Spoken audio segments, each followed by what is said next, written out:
네, 뉴스나우 정치권 소식으로 문을 열어보도록 하겠습니다. 국회에선 최상병 특검법 등 쟁점 법안 처리를 위한 본회의 개최 여부를 두고 여야 간의 긴장감이 높아지고 있습니다.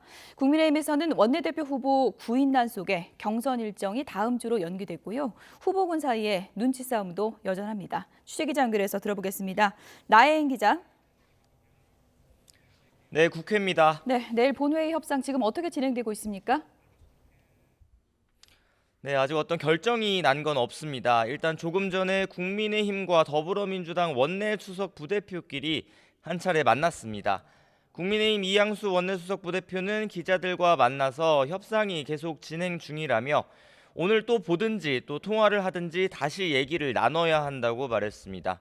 내일 본회의를 강하게 요구해온 민주당은 일단 김진표 국회의장이 회의 자체는 열어줄 것으로 보고 있습니다. 홍익표 원내대표는 아침 MBC 라디오 인터뷰에서 본회의 개의 자체는 가능할 것 같은데 다만 최상병 특검법이 통과될지는 미지수라고 말했습니다. 김 의장이 여야 합의가 안 됐다는 이유로 안건 상정을 미룰 가능성을 언급한 겁니다. 홍 원내대표는 내일 본회의에서 최상병 특검법이 처리되지 않으면 주말에 예정된 김 의장 해외 순방 일정에 동행하지 않겠다는 뜻을 내비쳤습니다. 의장께서 이거를 처리하지 않고 해외 순방 나가시는 거는 상당한 도전에 직면하실 수 있을 거예요. 네. 그리고 이거는 뭐 단순히 김진표 의장 개인의 문제가 아니라 국회 21대 국회 전반에 대한 이 평가에 대한 문제로 갈 수 있기 때문에. 네, 그런데 5월 임시국회가 이번 달 말까지 열려 있는데 민주당이 왜 내일을 고집하는 건가요? 네, 윤석열 대통령이 또다시 거부권, 즉 제2요구권을 행사할 가능성이 있다고 보기 때문입니다. 민주당이 다수 의석으로 특검법을 통과시켜도 대통령이 거부권을 행사했을 때 국회에서 재표결을 하기까지 걸리는 시간을 고려한 겁니다. 앞서 말씀드린 대로 당장 오는 4일부터 이달 중순까지는 김진표 의장 해외 순방 일정이 잡혀 있습니다. 만약 그 이후에 본회의를 열어서 특검법을 처리하고 대통령이 거부권을 행사할 경우 오는 29일까지인 21대 국회 임기 안에 재표결 절차를 마칠 수 있을지는 불투명하게 됩니다. 그래서 민주당은 내일 본회의를 반드시 열어서 최상병 특검법과 전세사기 특별법, 부의 안건 등을 처리하고 이번 달 말에 마지막 본회의를 또 열어서 혹시 모를 재의결 절차에도 대비한다는 계획입니다. 네, 그렇다면 여당의 입장은 어떻습니까? 여전히 합의되지 않은 법안은 처리할 수 없다는 입장입니다. 최상병 특검은 이미 진행 중인 공수처 수사 결과를 먼저 지켜봐야 하고 전세사기 특별법 역시 야권이 주장하는 선구제 방안은 받아들일 수 없다는 입장입니다. 다가올 22대 국회에서 논의를 이어가면 되는데 굳이 한 달 남은 21대 국회 임기 안에 쟁점 법안들을 처리하려는 건 정쟁을 유발하겠다는 의도로밖에 해석할 수 없다고 주장하고 있습니다. 다만 앞서 윤 대통령이 거부권을 행사했던 이태원 참사 특별법을 두고선 조심스레 합의 가능성도 거론됩니다. 윤 대통령이 그제 이재명 민주당 대표와 회담에서 일부 독소 조항을 빼면 무조건 반대하지 않는다는 뜻을 내비쳤고 민주당 홍익표 원내대표도 아침 라디오 인터뷰에서 유가족들이 이해하고 동의하는 영역 안에서 일부 내용 변경을 검토하고 있다고 밝혔습니다. 협상 상대인 국민의힘 윤재욱 원내대표도 비슷한 취지로 언급을 했는데 직접 들어보겠습니다.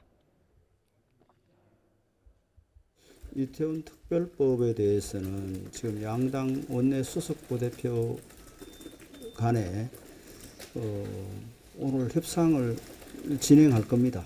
그 법안 내용 중에 독소조항 이런 것들을 종합적으로. 네, 국민의힘 얘기를 좀 해볼까요? 국민의힘이 차기 원내대표 선거를 연기했던데 어떤 사정이 있는 겁니까? 네, 공식적으로는 당선인들의 요구가 있었다는 게 여당의 설명입니다. 애초 오늘 후보 등록 신청을 받아서 모레 선출할 계획이었는데 원내대표 후보자의 정견과 철학을 알 기회를 마련해달라는 요청이 있어서 오는 9일로 선출을 미뤘다는 겁니다. 윤재욱 원내대표는 아침에 기자들과 만나서 어제까지 아무도 출마 선언을 하지 않았기 때문에 많은 분이 참여할 수 있도록 할 필요도 있어서 연기를 결정했다고 말했습니다. 결국 원내대표 후보 구인난을 겪고 있음을 인정한 셈인데 친윤계 핵심 이철규 의원의 출마 여부를 둘러싸고 당 안팎에서 논쟁이 일고 이 의원 본인은 물론 다른 후보군까지 눈치 싸움만 벌이는 상황이 결국 선거 연기를 초래했다는 분석이 많습니다. 원내대표 선출 선거관리위원장인 이양수 원내수석 부대표는 조금 전 기자들과 만나 흥행을 위해서 많은 분이 경쟁해 주길 바란다고 밝혔습니다. 이철규 의원의 출마를 둘러싼 갑론을박은 계속되고 있습니다. 차기 당권 주자로 거론되는 나경원 당선인은 아침 SBS 라디오 인터뷰에서 이철규 의원의 단독 출마는 바람직하지 못하다고 말했습니다. 그동안 이제 주요 직책을 많이 맡으시다 보니까 그런 좀 거부감들도 있으신 것 같습니다. 그래서 사실은 제가 드리고 싶은 말씀은 그러니까 이 뭐 이철규 의원 단독 출마 뭐 단독 당선 이런 모습은 당에 건강하지 못하다.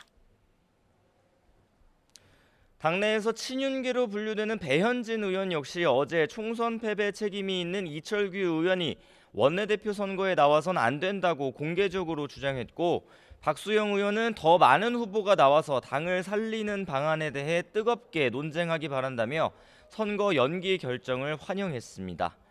지금까지 국회에서 전해드렸습니다. 어제부터 주요 병원 교수들이 주 1회 휴진에 들어갔는데 다행히 큰 혼란은 없었습니다. 대학들의 의대 증원 신청도 어제 마감됐는데요. 법원이 이달 중순까지 증원 승인을 보류해달라고 요청하면서 증원 절차에 제동이 걸릴 가능성이 생겼습니다. 취재기자 연결해서 내용 들여다보겠습니다. 이문석 기자. 네, 사회부입니다. 네, 먼저 병원 휴진 소식부터 좀 알아보죠. 다행히 어제는 큰 혼란이 없었다고요? 네, 그렇습니다. 어제 서울대와 연세대, 세브란스 등 주요 병원 의대 교수들이 주 1회 휴진을 시작했습니다. 일반 외래 진료와 수술을 중단한 건데요. 휴진 여부를 교수 개별적으로 결정하기로 해서 아직 집단적인 휴진 사태가 발생한 곳은 없는 거로 보고됐습니다. 하지만 전공의 이탈 뒤 교수들 피로도가 한계에 부딪힌 상황이라서 휴진에 참여하는 교수는 점점 늘 가능성이 큰 상황입니다. 고려대 의료원, 경상국립대병원의 일부 교수들도 어제 휴진에 동참했습니다. 또 서울 아산병원과 서울 성모병원 교수들은 이번 주부터 매주 금요일마다 휴진할 계획입니다. 이런 가운데 이면택 새 대한의사협회 회장 임기가 오늘 시작됐습니다. 첫 활동으로 의사와 의대 교수, 전공의 등으로 구성된 범의료계 협의체를 만들겠다고 밝혔습니다. 네, 의대 증원 늘리는 대학들은 내년 학년도 정원 변경 신청이 어제 마감된 거죠? 네, 맞습니다. 증원을 위해선 한국대학교육협의회에 정원 변경안을 제출해야 하는데요. 마감일이 어제였습니다. 대교협에서 정확한 수치는 아직 밝히지 않았지만 1,500명 이상 늘어날 거로 예상됐습니다. 9개 비수도권 국립대 중 전남대를 제외한 8개 국립대가 증원분의 50%를 신청했고 사립대 중에서도 증원분을 줄여 신청한 대학들이 있는 거로 전해졌습니다. 최종 모집 인원은 이달 중하순에 열리는 대입전형위원회 심의를 거쳐 확정됩니다.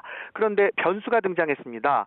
법원이 정부에 이달 중순까지 의대 정원 최종 승인을 보류해달라고 요청한 겁니다. 서울고등법원은 어제 의대 정원 집행정지 신청 항고심을 진행하면서 늦어도 이달 중순까지 결정을 내릴 테니까 재판이 진행되는 동안 의대 정원이 최종 승인되지 않도록 해달라고 정부 측에 요청했습니다. 또 증원 규모를 2,000명으로 정한 근거 자료도 제출해달라고 밝혔습니다. 의대 정원 승인 보류는 결정이나 명령이 아니라서 구속력이 없지만 사법부에서 요청한 만큼 정부가 추진 중인 의대 증원 속도에 영향을 미칠 거로 보입니다. 지금까지 사회부에서 YTN 이문석입니다.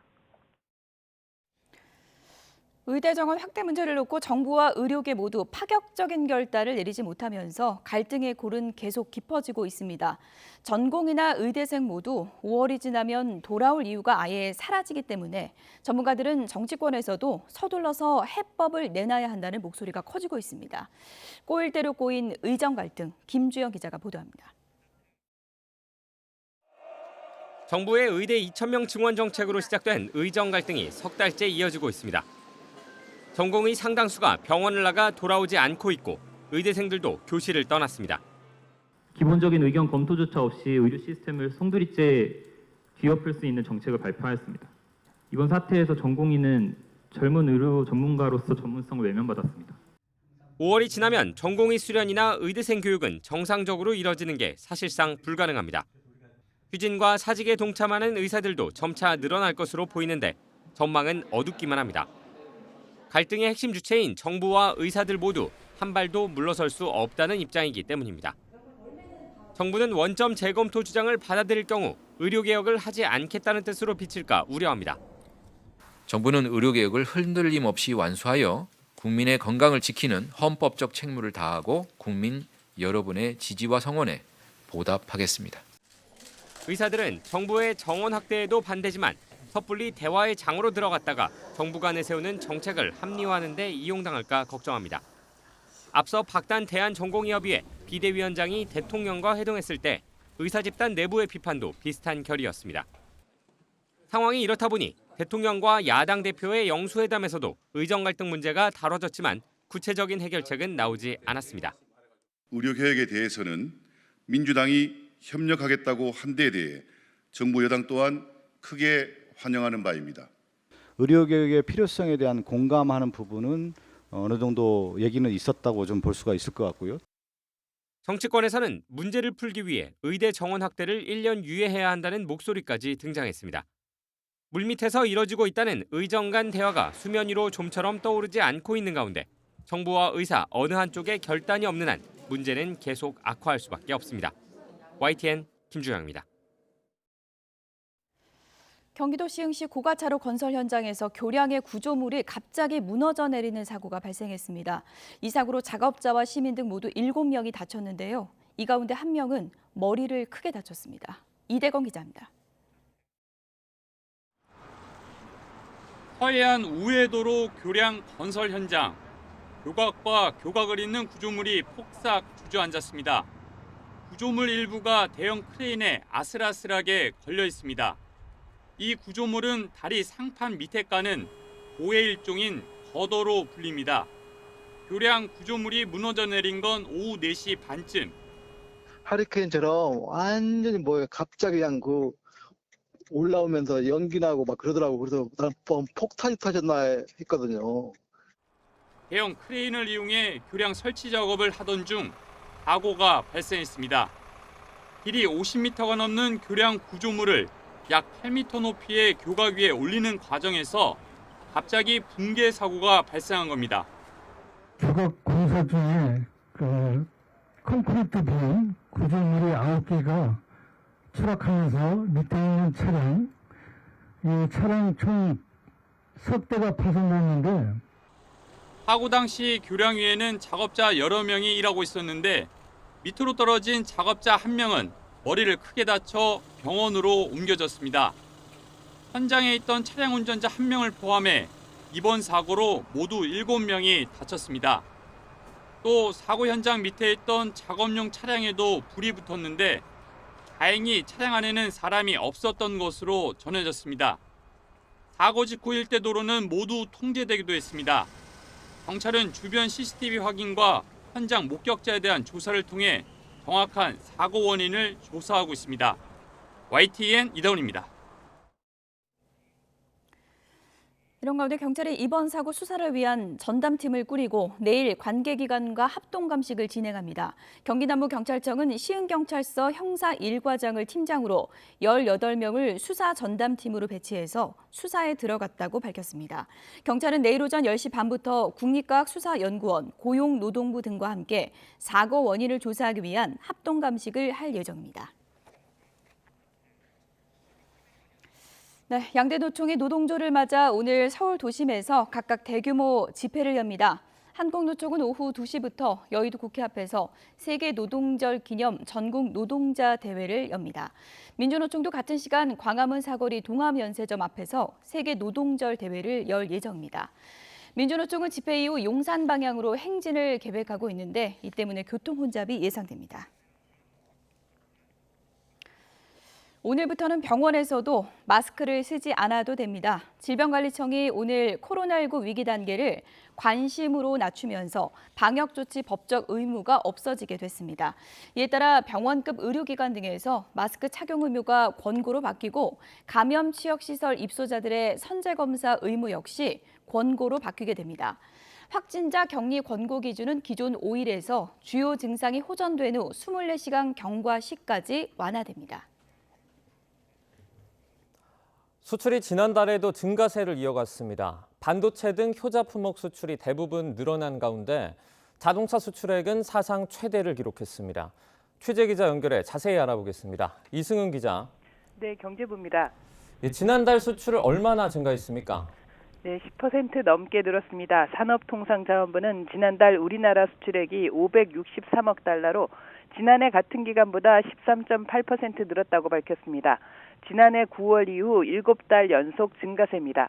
또 조업일수, 그러니까 실제로 일한 날을 고려한 하루 평균 수출도 11.3%나 늘었습니다. 석 달 연속 두 자릿수 증가세가 이어지면서 수출 상승 기조를 유지했습니다. 반면에 지난달 수입액은 547억 달러로 5.4% 늘었습니다. 14개월 만에 증가세로 돌아섰습니다. 원유와 가스 등 에너지 수입이 높은 비중을 차지했습니다. 이로써 무역 수지는 15억 3천만 달러 흑자로 11개월 연속 흑자 행진을 이어갔습니다. 구체적으로 어떤 품목들이 지난달 수출 효자 노릇을 했습니까? 네, 올해 들어 가장 많은 품목이 효자 노릇을 했습니다. 우리나라 15대 주력 수출 품목 가운데 13개 품목에서 수출이 늘어났습니다. 먼저 우리나라 최대 수출 품목인 반도체 수출액은 56.1% 늘어난 99억 6천만 달러를 기록했습니다. 6개월 연속 수출 증가세입니다.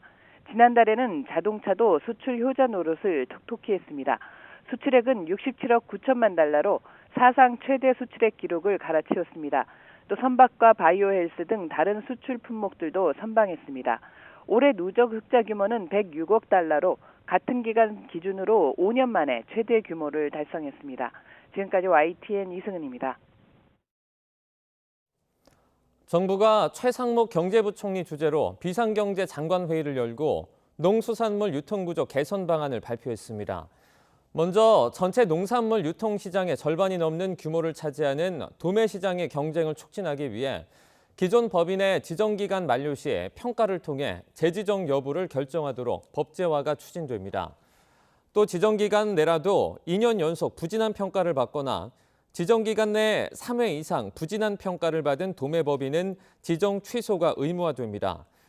또 9개 중앙도매시장 법인 중심으로 적용돼온 최대 7%의 위탁수수료 상한 적정성 여부 등 수수료 체계가 검토됩니다. 정부는 도매시장 경쟁 확대와 유통경로 다양화 등을 통해 유통비용을 10% 이상 절감하겠다고 밝혔습니다. 요즘 마트에서 사과 한 봉지 사기도 참 부담스럽죠. 그런데 앞으로는 사과 한 개씩 낱개로도 살 수 있게 됩니다. 소비자는 원하는 만큼만 사고 포장 등 유통비용을 줄여 가격은 낮추겠다는 취지인데요. 최하영 기자가 취재했습니다. 사과 한 봉지에 18,900원. 치솟은 금사과 몸값에 쉽게 손이 가지 않습니다. 가격을 봤는데 너무 비싸서 그냥 들었다 놨다만 하고 그냥 내려놓은 거예요. 봉지로 사 먹기는 좀 힘들고요. 그냥 자기가 사고 싶은 만큼 몇 개씩 이렇게 샀으면 좋겠어요. 특히 사과의 경우 출하 단계 비용 가운데 69%가 이렇게 선별하고 포장하는 데 드는 것으로 나타났습니다. 뛰는 사과값을 잡기 위해 앞으로는 이런 유통비용도 줄이기로 했습니다. 마트에서 파는 사과와 양파 등 일부 품목의 포장을 아예 없애고 낱개로 팔기로 한 겁니다. 유통 과정을 거치며 생기는 물류 비용을 줄이기 위해선 온라인 도매 시장이 활성화됩니다. 당장 올해 하반기부터 청과와 축산, 양곡 외에 수산물까지 판매됩니다. 정부는 농산물 거래 품목도 가락시장 수준으로 더 늘릴 계획입니다. 2027년까지 온라인 도매시장 거래 규모를 현재 가락시장 규모인 5조 원 수준으로 확대하는 것을 목표로 이와 함께 물가를 잡기 위해 산지 출하 비용도 최대한 줄이기로 했습니다. 특히 산지에서 상품을 나르기 위해 필수적으로 사용하는 깔판인 이른바 팔레트는 그동안 공급업체 독점으로 유통비용 증가의 원인으로 지목됐습니다. 그래서 앞으로는 가격 공시제를 도입해 경쟁을 붙이기로 했습니다. 정부가 고물가를 계기로 복잡한 유통 과정과 유통 마진 개선에 나선 가운데 실제로 소비자가 얼마나 체감할 수 있을지 주목됩니다. YTN 최아영입니다. 기록적인 엔저 속에 지난 29일 급격한 엔달러 변동을 놓고 일본 정부와 일본은행이 5조 엔이 넘는 돈을 사용했을 수도 있다는 관측이 나옵니다. 이런 가운데 일본 정부의 네이버에 대한 라인 야후 지분 매각 압박을 두고 이중잣대라는 비판이 일고 있습니다. 도쿄 특파원 연결해서 자세하게 알아보겠습니다. 김세호 특파원. 네, 도쿄입니다. 먼저 기록적인 엔저에 대한 외환 시장 개입설을 두고 일본 정부는 모호한 답변으로 계속 일관하고 있죠. 네, 그렇습니다. 지난 29일 엔달러 환율은 장중 160엔대를 넘었다가 155엔대까지 떨어지고 다시 157엔대 후반까지 오르는 등 급등락이 이어졌습니다. 이에 일본 정부와 금융당국이 개입에 나섰다는 관측이 흘러나왔습니다. 그러자 일본 재무성은 환율의 과도한 변동이 투기로 발생하면 국민 생활에 나쁜 영향을 준다며 국제 규칙에 따라 대응할 것이라고 말했습니다. 그러면서도 당국의 외환 개입 여부에 대한 기자들 질문에는 답변을 아꼈습니다. 그런데 일본은행과 금융당국이 당시 외환시장 개입에 5조 5천억 엔, 우리 돈 48조 4천억 원을 사용했을 수 있다는 추정이 나왔습니다. 일본 정부와 일본은행이 엔화 매수에 개입하면 민간 금융기관이 일본은행에 맡기는 당좌 예금에서 엔이 국고로 이동해 당좌 예금이 감소하는데 이를 계산해 나온 수치입니다. 사실이라면 2022년 10월 사상 최대 규모인 5조 6천억 엔대로 시장에 개입했을 때와 맞먹는 액수입니다. 이에 대해 기시다 총리는 외환 개입과 관련해 있는지 없는지를 포함한 어떤 멘트도 삼가겠다며 명확한 입장을 피했습니다. 네, 이번엔 최근 논란이 되고 있는 일본 정부의 라인 야후에 대한 네이버 지분 매각 압박 관련해서 알아보겠습니다.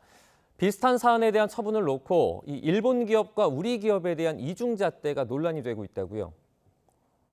네, 메신저 라인은 일본 내에서만 9,600만 명이 사용하고 있는 말 그대로 일본 국민 메신저입니다. 네이버와 일본의 소프트뱅크가 각각 절반의 지분을 가지고 있는 라인 야후를 통해 운영되는데요. 지난해 11월 네이버 자회사가 운영하는 서버에서 고객 정보 51만 건이 유출된 것을 빌미로 일본 정부는 행정 지도를 두 차례나 이어갔습니다. 일본 정부가 같은 사안에 대해 행정 지도를 두 차례나 한 것은 이번이 처음으로 매우 이례적이라는 평가입니다. 일본 정무성은 단순한 행정 처분 등을 넘어 노골적으로 네이버와의 관계를 정리하고 지분까지 처분하도록 요구하고 나섰습니다. 일본 총무성 발언 직접 들어보겠습니다. 委託先から資本的な支配を相当程度受ける関係の見直しを含め、親会社等を含めたグループ全体での検討を実施し、検討結果を具体的に報告することなどの措置を講ずるよう求めたところでございます。 그런데 지난 2월 일본 통신 사업을 주관하는 기업인 NTT 서일본에서는 사원이 과거 고객 정보 3천만 건을 외부에 팔아넘겼습니다. 일본 총무성은 NTT 그룹이 앞으로 3년 동안 300억 엔을 보안 대책에 투자하는 등 관리 감독을 강화하겠다고 하자 이를 수용했습니다. 또 NTT는 2013년에서 2023년 사이 928만 건의 개인 정보가 유출되지만 재발 방지만 요구했습니다. 자국 기업에는 관대하고 외국 기업에는 엄격한 처분을 하는 이중잣대라는 비판을 피하기 어려워 보입니다. 결국 거대 플랫폼의 영향력이 커지면서 일본 역시 자국 이익 우선주의의 기조를 드러낸 것 아니냐는 해석이 나오고 있습니다. 지금까지 도쿄에서 전해드렸습니다. 네, 도저히 사람이 없다. 총선 패배 수습 중인 국민의힘이 요즘에 구인난에 시달리고 있습니다. 원내대표도 후보자가 0명입니다. 찐윤, 이철규 의원 추대론에 힘이 실리는 분위기인데요. 이러자 원내대표 접수 마감을 앞두고 이철규 추대론에 대한 비판이 쇄도했습니다. 네, 먼저 배현진 의원, 염치가 필요한 시점이라면서 이철규 의원을 직격했고요. 홍준표 대구시장은 불난 집에 콩줍기 하듯이 패장이 원내대표한다고 설친다. 이렇게 비꼬기도 했습니다. 네, 국민의힘 소속 김태흠 충남지사도 가세했는데요. 국민의힘이 죽어가는 정당 같다면서 지금 중진 의원들에 대해서 이렇게 얘기를 했습니다. 명예로운 죽음을 택하라, 이렇게 비판을 했습니다. 윤핵관 경계령은 당 밖에서도 나왔는데요. 당을 나가 새 살림을 차린 이준석 대표, 윤핵관 원내대표와는 협력 없다, 이렇게 선을 그었습니다. 후보자 0명, 국민의힘은 결국 원내대표 경선을 연기했습니다. 찐윤 이철규 카드의 운명은 어떻게 될까요? 관련 영상부터 보겠습니다.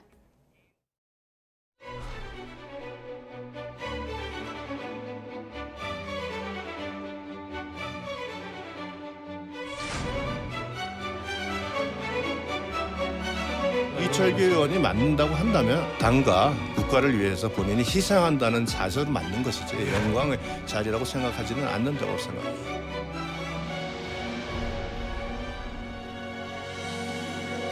이철규 의원은 인재영입위원장 하지 않았습니까? 공식관리위원회 있죠. 총선 패배의 책임으로부터 자도할 수 없습니다. 지금은 자숙할 때가 맞습니다.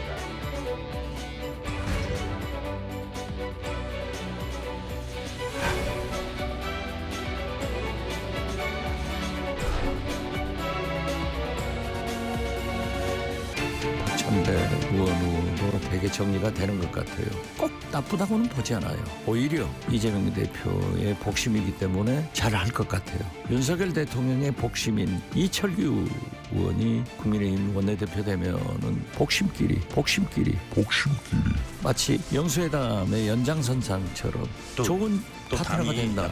동력하는 사람이 없으면 이럴 수밖에 없습니다.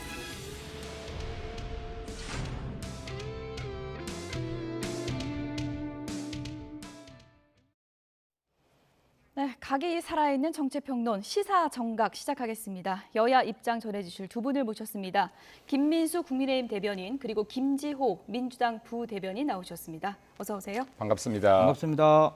저희가 개편하면서 코너 이름을 좀 바꿔봤습니다. 시사정각, 각이 살아있는 평론 이 뜻인데 어떻게 보십니까? 마음에 드십니까? 아주 마음에 들고 각을 예. 그냥 확실히 세워보겠습니다. 예, 오늘 각을 확실히 세울 준비가 되신 거죠? 예. 이제 좀 여야 각 좀 그만 세우고 이렇게 협치로 나갈 수 있는 길을 찾아서 국민들께 좀 더 따뜻한 정치가 되면 좋겠습니다. 네.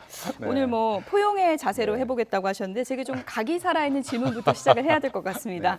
국민의힘이 요즘 왜 이렇게 구인난이 심한 거예요? 구인난이 심하다고 보지 않고요. 네, 어떤 기업도 그렇습니다. 여기 구인을 할 때 많은 사람이 얼만큼 몰렸냐, 경쟁력이 중요한 게 아니라 정말 적합한 사람이 단 1명, 2명이라도 나왔느냐가 중요하다고 생각합니다. 그래서 숫자는 크게 의미가 없다라고 판단이 되어지고요.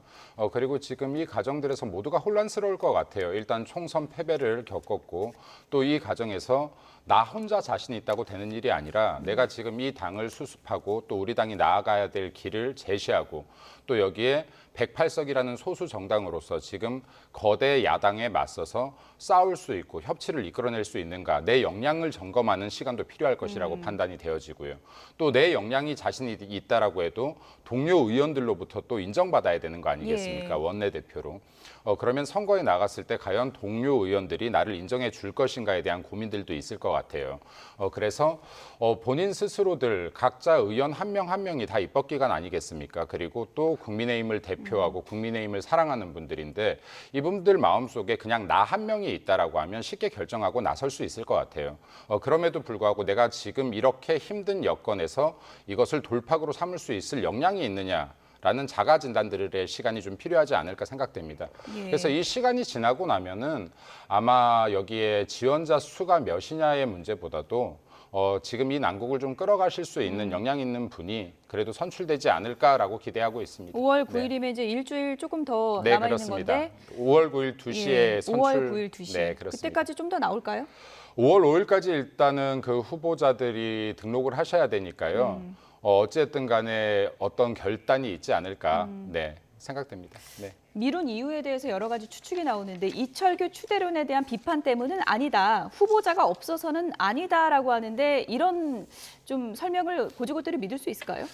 원 구성을 할 때 예. 원내대표의 힘이 굉장히 막강합니다. 상임위원장을 인선할 수 있고 그다음에 간사를 또 인선할 수 있고 의원들의 상임위 배치를 또 책임지는 자리입니다. 그렇기 때문에 굉장히 정치적인 비중이 있고 좋은 자리인데 국민의힘 중진 의원들이 한 명도 지원을 안 한다? 저는 좀 이거 굉장히 괴이하게 봅니다. 예. 그리고 김도읍 의원이 사실상 부산 지역에서 지지를 받아서 출마를 검토하다가 포기를 하지 않았습니까? 이것도 사실 좀 잘 이해가 안 가고요. 저는 어쨌든 이번 총선에서 국민의힘이 총선 민심을 좀 잘 따르지 못해서 대패했다. 이런 게 전반적인 평가인데 총선 대패 책임이 있는 이철규 인재영입위원장을 다시 원내대표로 선출한다는 것은 그런 민심에 위반되는 것이고 사실 보면 이철규 의원이 처음도 아니에요. 김기현 당대표 시절에 사무총장을 했는데 김기현 대표가 사퇴할 때도 화려하게 인재영입위원장으로 부활해서 다시 또 어떤 총선 주도권에서 큰 역할을 하셨거든요. 그런 면에서 보면 정말 이철규 의원이야말로 피닉스다. 피닉규라고 말할 수 있습니다. 피닉규입니까? 예, 새로 이름 지어주신 겁니까? 예, 그렇습니다.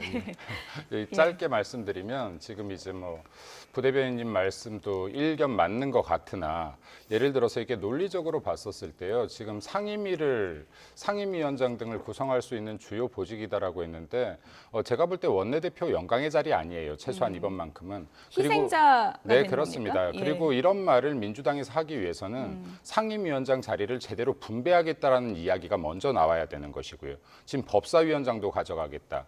운영위원장도 가져가겠다. 어떤 위원장 자리도 여당에 주지 않겠다라는 주장을 하면서 이런 말을 하면 이건 어불성설이다라고 말씀드리고 싶고 그리고 선거에 대한 책임론을 계속 이야기한다면 이재명 대표는 대선에서 지고도 민주당이 억지로 보궐선거에 내보내서 국회의원을 만들었고요. 또 지방선거에서 졌는데 당대표 만들었습니다. 이렇다라고 하면 이게 민주당도 항상 평론을 할 때 우리가 했던 것을 좀 거울 삼아서 이렇게 충고를 해야 되는데 항상 이제 본인들에게는 입맛에 맞게끔 해석하고 타인에 대해서 야박한 평론 좋지 않다라고 말씀드리고 싶습니다. 오늘따라 더 각을 세우시는 것 같은데 이 거울 삼아야 된다는 지적에는 어떻게 생각하십니까? 그래서 우리 이재명 대표가 이렇게 이끄는 민주당이 이번에 대승하지 않았습니까? 그래서 총선 민심이 그러한 것에 잘못됐다 판단하셨으면 국민들이 저희한테 패배를 주셨을 거고 저희가 어떤 심판을 받고 이번에 승리했기 때문에 우리 김민수 대변인의 말씀은 이걸로 해답이 되지 않을까 싶습니다. 이 논란은 제가 좀 계속 나왔던 논란이기 때문에 아주 짧게 한마디만 더 말씀드리면은 민주당은 그러면 민심을 과연 이재명 당대표가 선두에 서서 이겼기 때문에 이재명 당대표의 말이 곧 법이다가 민심인지 지금 원내대표가 정말 후보가 출마 안 하고 찬반 투표로 이어지는 민주당이야말로 정말 민주정당이 아닌 모습을 보이고 있지 않는가. 이게 과연 민심이라고 생각하는지 좀 역으로 질문 드리고 싶습니다. 저희는 누구를 나오지 말라고 막 연판장을 돌린다거나 아니면 막 유력자가 가서 협박을 했다거나 뭐 그런 게 없습니다. 그런 의원들이 원내대표는 4번 정도 할 수 있기 때문에 한 임기에 그러다 보니까 그런 부분이 이번에는 뭐 자신의 어떤 정치적 위상에 따라서 선택을 한 것이죠. 그럼 뭐 관례를 보고 좀 말씀을 하셨으면 좋겠습니다. 국민의힘 얘기로 좀 국한해서 여쭤볼게요. 어쨌든 시점 미뤘잖아요. 그리고 당내에서 지금 분위기로는 이철규 카드 비토론이 목소리가 커지고 있는 건 사실이거든요. 이철규 의원이 좀 결단을 해야 될 것 같은데 어떤 선택을 할 것 같으세요? 감히 예단할 수가 없겠습니다. 저는 뭐 이게 비단 원내대표 선거뿐만이 아니라 그리고 지금 앞서서 말씀드리기 전에 제가 드리는 말씀은 당론이 아닙니다. 당론 정해져 있지 않기 때문에요. 제 개인적인 생각입니다만은 저는 단지 이번 원내대표 선거뿐만이 아니라 계속해서 같은 말을 하는데 누군가를 적합자를 뽑을 때 어떤 프레임에 씌워져서 뽑는 것은 좋지 않다. 친윤이든 비윤이든 그리고 뭐 경상도든 호남이든 남이든 여든 이런 프레임에 쌓여진다라고 하면 적합자를 뽑을 수 없다라고 봅니다. 그렇기 때문에 여기 원내 수많은 의원들께서 어떤 생각을 각자 갖고 계신지는 모르겠지만 이러한 프레임에서 벗어나서 정말 이 난국을 헤쳐나갈 수 있는 역량에 집중해야 된다라고 봅니다. 그리고 아까 제가 이미 서두에서 말씀드렸지만 이철규 의원 역시도 본인이 원내대표로서 이 난국을 뚫고 나갈 수 있을지 없을지에 대한 자가 진단의 시간이 필요할 것이고요. 이것은 모든 의원들에게 생각하고 있는 모든 의원들에게 동일하게 적용될 거라고 판단됩니다. 그래서 지금 뭐 5월 5일이라고 해봐야 지금 4일뿐이 남지 않은 시간이기 때문에 3, 4일 더 지켜보면 되지 않을까 생각됩니다. 어쨌든 뭐 경선으로 가는 것이 좀 낫지 추대 형식보다는 아무래도 경선 형식이 낫지 않겠습니까? 지금 이제 뭐 민주당이 추대 형식을 띠고 있는데 국민의힘까지 추대 형식을 떼서는 개인적으로는 안 된다고 생각합니다. 예.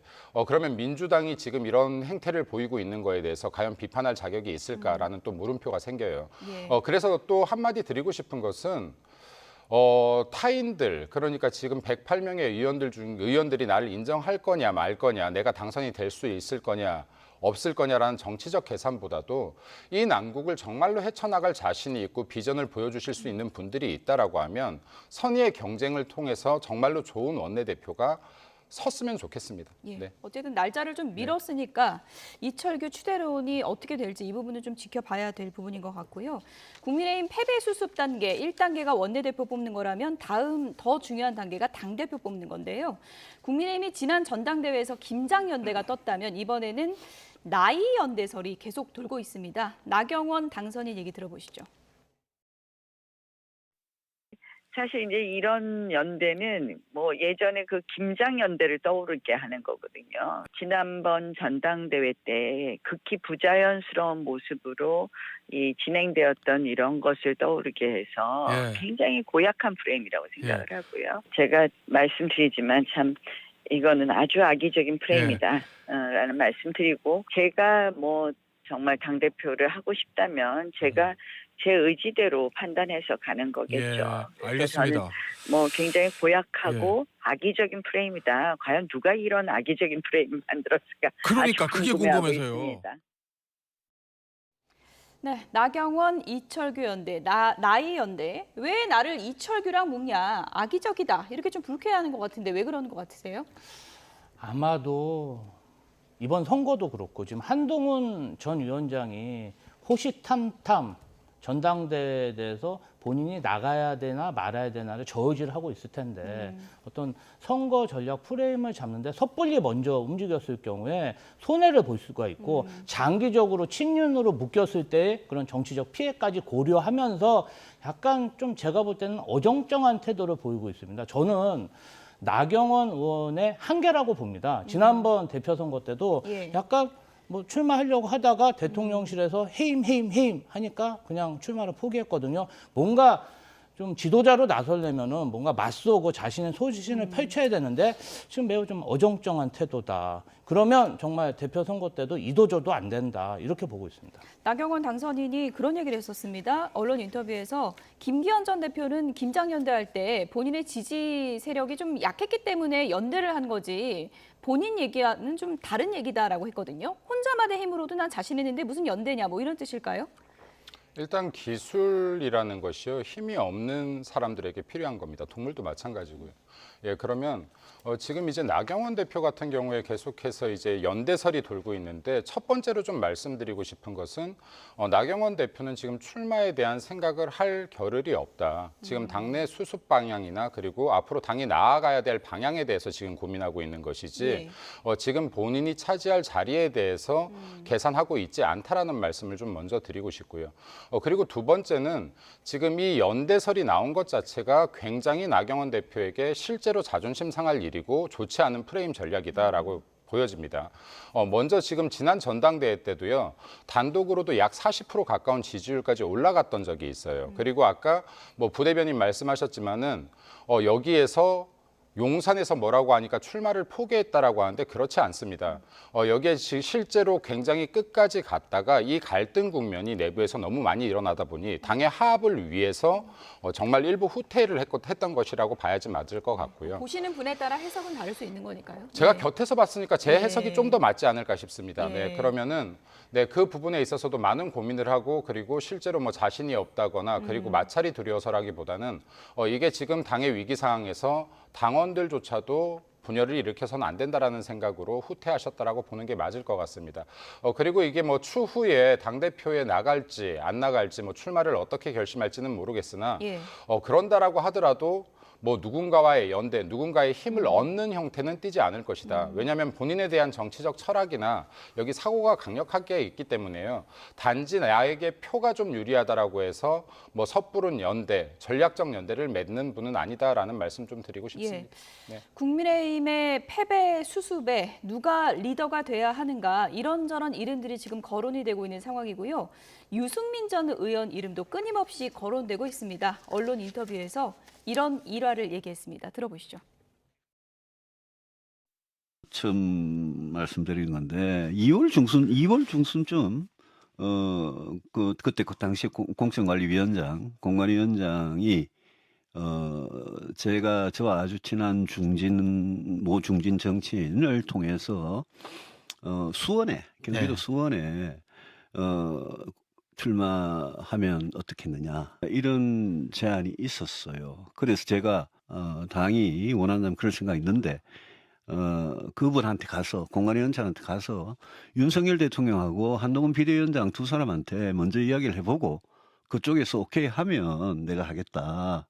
그러니까 먼저 물어봐라. 근데 그 다음부터 아무 연락이 없어요.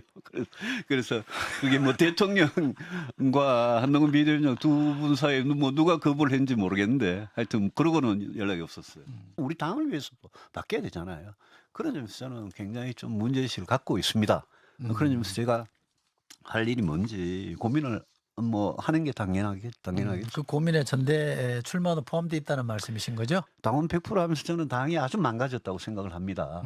저를 뭐 그때 배제시키려고 그랬는데 저희 그때 뭐 민심에서는 압도적으로 1위가 나왔으니까 그래서 그런 부분은 당이 얼마나 뭐 정신을 차렸냐 그런 하나의 변화의 표시로 어떻게 하는지 봐야죠. 네, 전당대회 출마 물어보니까 안 나간다고는 안 하네요. 룰이 바뀌면 나올 수도 있다 이런 얘기인가요? 아마도 그런 생각이 있으신 것 같고요. 제가 볼 때는 유승민 의원이 국민의힘을 매우 사랑하시는 것 같습니다. 지난번 개혁신당 창당할 때도 안 나가시고 국민의힘을 지켰으니까 국민의힘에 대한 기대는 있으신 것 같습니다. 그런데 사실은 주류와 비주류가 항상 경쟁을 하는데 당내에서 비주류에 대해 어느 정도 배려를 해야 이러한 선거 대패 시국에 비주류를 앞세워 또 민심을 얻을 수 있는 게 어떤 선거의 하나의 방식입니다, 정치에. 그런데 국민의힘에서는 사실 그러한 관행이 없어지고 사실 우리 유승민 후보는 대선 경선 당시에 왕자, 무속 논란, 김건희 여사 도이치모터스 주가 조작 의혹에서 세게 어떤 추궁을 하다 보니까 윤석열 대통령과 어떤 좀 감정의 골이 깊어진 게 아닌가. 그러다 보니까 사실은 경기도지사 선거 때도 경선상 좀 처음에 지지율에 유리했는데 당원조차 못 만났다고 굉장히 푸념을 하셨거든요. 그래서 지금 매우 어려운 시국이다. 좀 국민의힘이나 대통령실도 전체 보수를 위해서 유승민은 좀 밀어줄 필요가 있는데 너무 좀 배척하는 게 아닌가 안타깝습니다. 총선에서 어쨌든 이번에 좀 쓰디쓴 성적표를 받아들였기 때문에 좀 의외의 카드를 당대표로 꺼내드는 것도 국민의힘 쇄신의 첫걸음이 되지 않을까 이렇게 보는 해석도 있거든요. 의외의 카드가 아니라 이기는 카드를 꺼내야지 맞는 것이죠. 계속 여기에 이미지 정치에 부합해서 이번에 분위기가 이러니까 이런 카드는 어떨까, 이런 모양새로 비춰지면 어떨까를 생각하는 것은 좀 적합지 않다라고 생각하고요. 그리고 이제 비주류를 안아줘야 된다라고 하는 말은 민주당에서 결코 나와서 안 된다. 이번 총선 과정 여기에 공천 과정을 보면 정말 비명행사, 비명학살이란 말이 그냥 나온 것이 아닐진데 이게 타당에 계속해서 이러한 비주류를 받아라 요청하는 것은 맞지 않다라는 말씀을 일단 드리고요. 그리고 지금 실제 우리 당은 주류와 비주류가 나눠져 있지도 않거니와 그리고 이 비주류에 대해서 배척하는 분위기도 아닙니다. 단 제가 볼 때 유승민 의원 같은 경우에 실제로 제가 일면 존경하는 면이 있는 분이고 또 여기에 그 정치적인 철학이나 이념 중에서 괜찮은 부분, 받아들일 부분이 분명히 있습니다. 근데 저는 이게 정말로 어티튜드의 문제인 것 같아요. 태도의 문제다. 예를 들어서 내가 진짜로 이 당의 주역이고 그리고 선수가 높은 의원이라고 하면 예. 이런 어려울 때 당을 어떻게 하면 화합하고 발전시킬 수 있는지 내부에서도 목소리를 내야 되는 것입니다. 그러면 아까 제가 여기 나와서 처음 드리는 말씀인대로 시작을 했어요. 예. 통상적으로 내가 처음 하는 말인데라고 말하면 안 좋은 말입니다. 네, 이거를 지키려고 했으면 끝까지 지켰어야지 맞는 것이고, 그리고 이런 이야기가 나감으로 인해서 분란을 이런 시기에 또 자초해서는 안 되는 것이다. 그렇기 때문에 여기에 당내에서도 이때까지 흔적들을 보면은 대통령이 나아가는 방향이 설령 마음에 안 들어도, 본인 마음에 안 들더라도 100이면 100다 마음에 들지 않는 게 아닐 것인데 단 한 번의 칭찬도 격려도 응원도 없었습니다. 오로지 비토만 존재했어요. 그럼 이것은 비주류와 주류의 문제가 아니다 하는 부분을 좀 말씀드리고 싶고, 그리고 아까 룰 개정 100%부터 문제가 됐다라고 했는데 룰을 따르지 않고 룰을 비토하는 소속원들이 어디 있겠습니까? 여기에 이 조직 내에서. 그리고 룰이 적합치 않다면 변경해 나가는 것이겠지만은 기존의 룰을 비토하고 이 룰이 나한테 유리하냐 아니냐를 먼저 생각하는 것은 옳지 않다라는 말씀 드리고 싶습니다. 예. 어쨌든 뭐 이왕 나온 얘기니까요. 지금 유승민 전 의원 얘기 들어보니까 총선 때 수원 출마 제안까지 왔었는데 그 이후에 전화가 없어서 못 나가게 됐다 이 얘기거든요. 그러니까 전화만 왔으면 수원으로 출마할 수 있었겠네요. 지금 들어보니까. 그 수원 예. 출마뿐 아니라 예. 경기도 선거를 좀 맡아달라 그런 제안을 공관위원장이 했다는 거 아닙니까? 예. 그래서 국민의힘에서도 굉장히 노력을 많이 했다. 경기도 선거를 승리하기 위해서 예. 유승민을 앞세워서 그렇게 했으면 그래도 결전지 격전지에서 뭐 다만 몇천 표라도 더 얻어서 이길 수 있지 않습니까? 상당히 또 합리적인 보수라고 보는 그런 유권자들이 많으니까. 그런데 끝내 연락이 안 왔다. 이 부분은 유승민 의원을 철저히 배제하는 당내 세력이 있다는 거죠. 누굴까요? 저는 뭐 그런 정도 힘을 가진 사람은 예. 윤석열 대통령이 아닐까 조심스럽게 생각해 봅니다. 여기 예. 이거는 한마디 짚고 넘어가야 갑자기 될 것 같아요. 발끈하셨습니다. 네. 예. 왜냐하면 공천의 명단에 올라가지도 않았고 공천에서 신청도 하지 않았습니다. 본인이. 신청도 하지 않은 상황에서 지금 누군가의 힘 때문에 내가 나아갈 기회를 잃었어라고 말하는 것은 잘못된 것이다. 예를 들어서 이런 주장을 하려면요. 민주당의 박용진 의원처럼요. 3번이나 경선을 붙었음에도 불구하고 계속해서 떨어뜨릴 경우의 힘에 의해서 공천을 받지 못했다라고 표현해야지 맞는 것이죠. 유승민 의원 본인 스스로도 서류 접수조차 안 하지 않았습니까? 서류 접수 안 한 사람을 어떻게 검토합니까? 서류 접수를 안 한 사람을 너 공천 줄게 하면 이거는 공천 과정이 정의롭지 못한 것이죠. 공정하지 못한 것이죠. 네. 이 말씀 드리고 싶습니다. 네.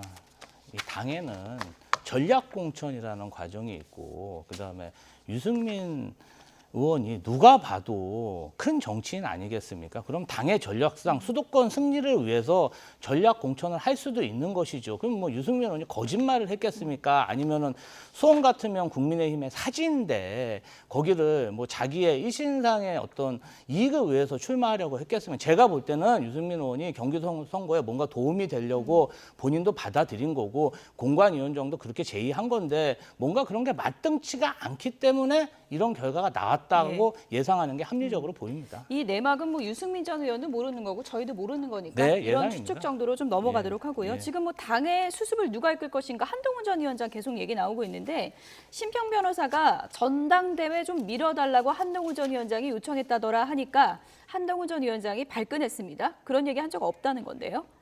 저는 일단 심평 변호사 이분을 직접 뵌 적도 없고 그리고 이분에 대한 이야기를 들은 적도 없는데 예. 이분이 왜 이렇게 거론이 자주 되는지 모르겠어요. 그리고 이분의 말을 기본적으로 신뢰하지 않습니다.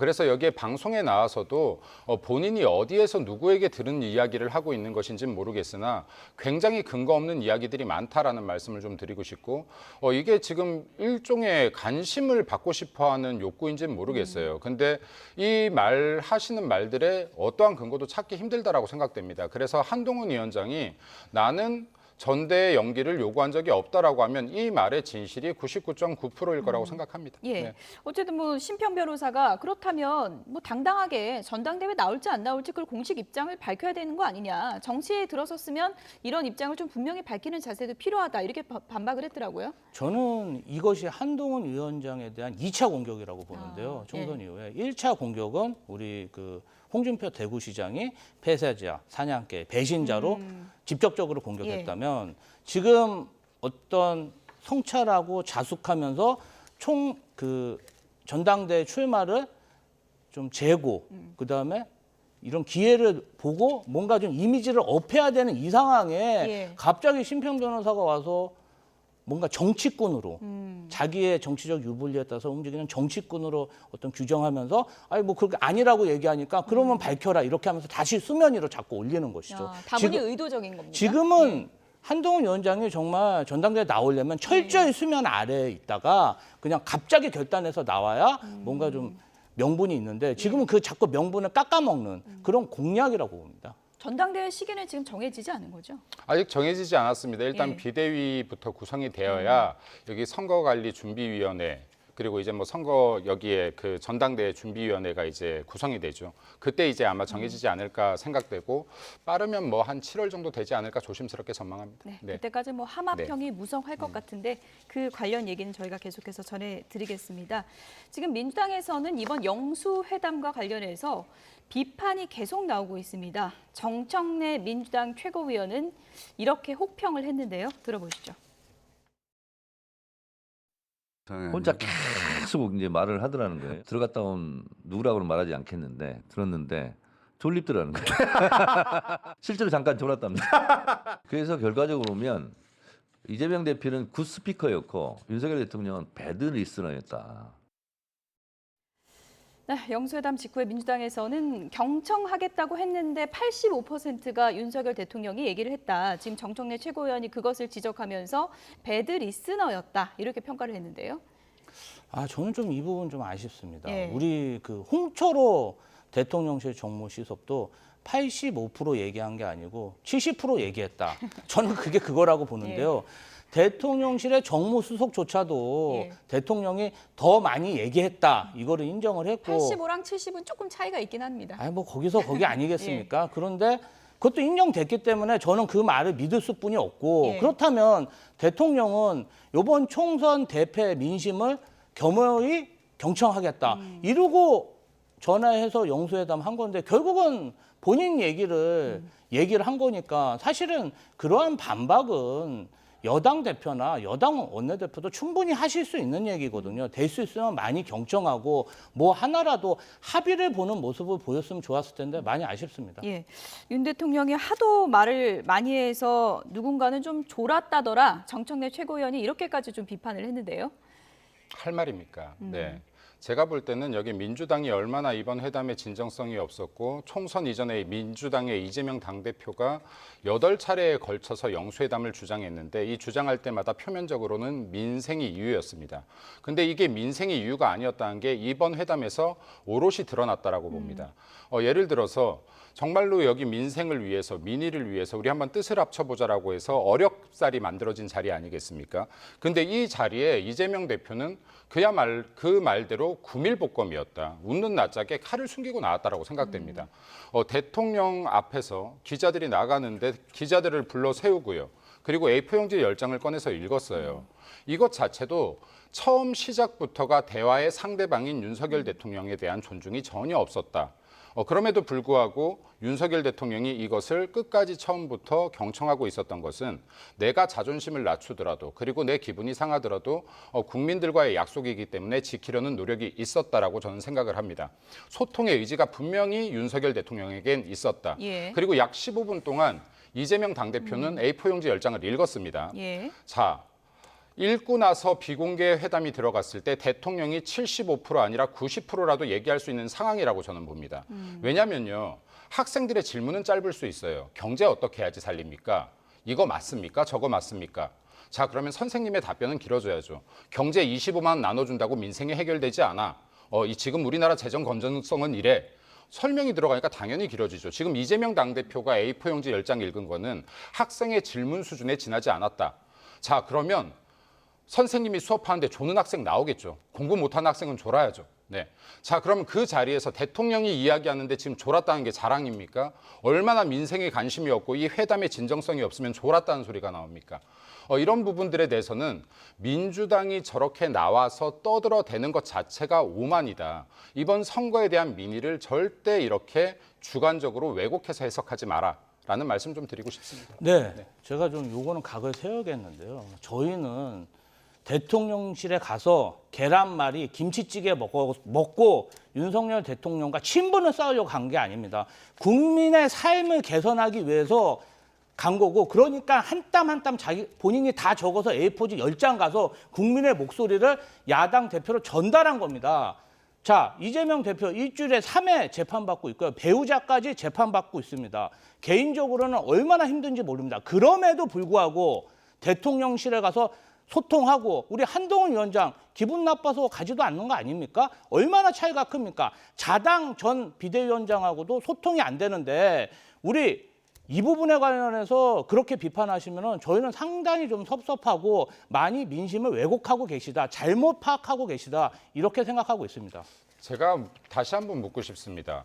이재명 당대표는 민생을 위해서 A4용지 10장을 준비했다는데 여기에 민생과 관계된 내용이 뭐가 있습니까? 민생 25만 원 지원금이 그게 또 뭐 있습니까? 그거 민생 아닙니까? 그러니까 또 뭐 있습니까?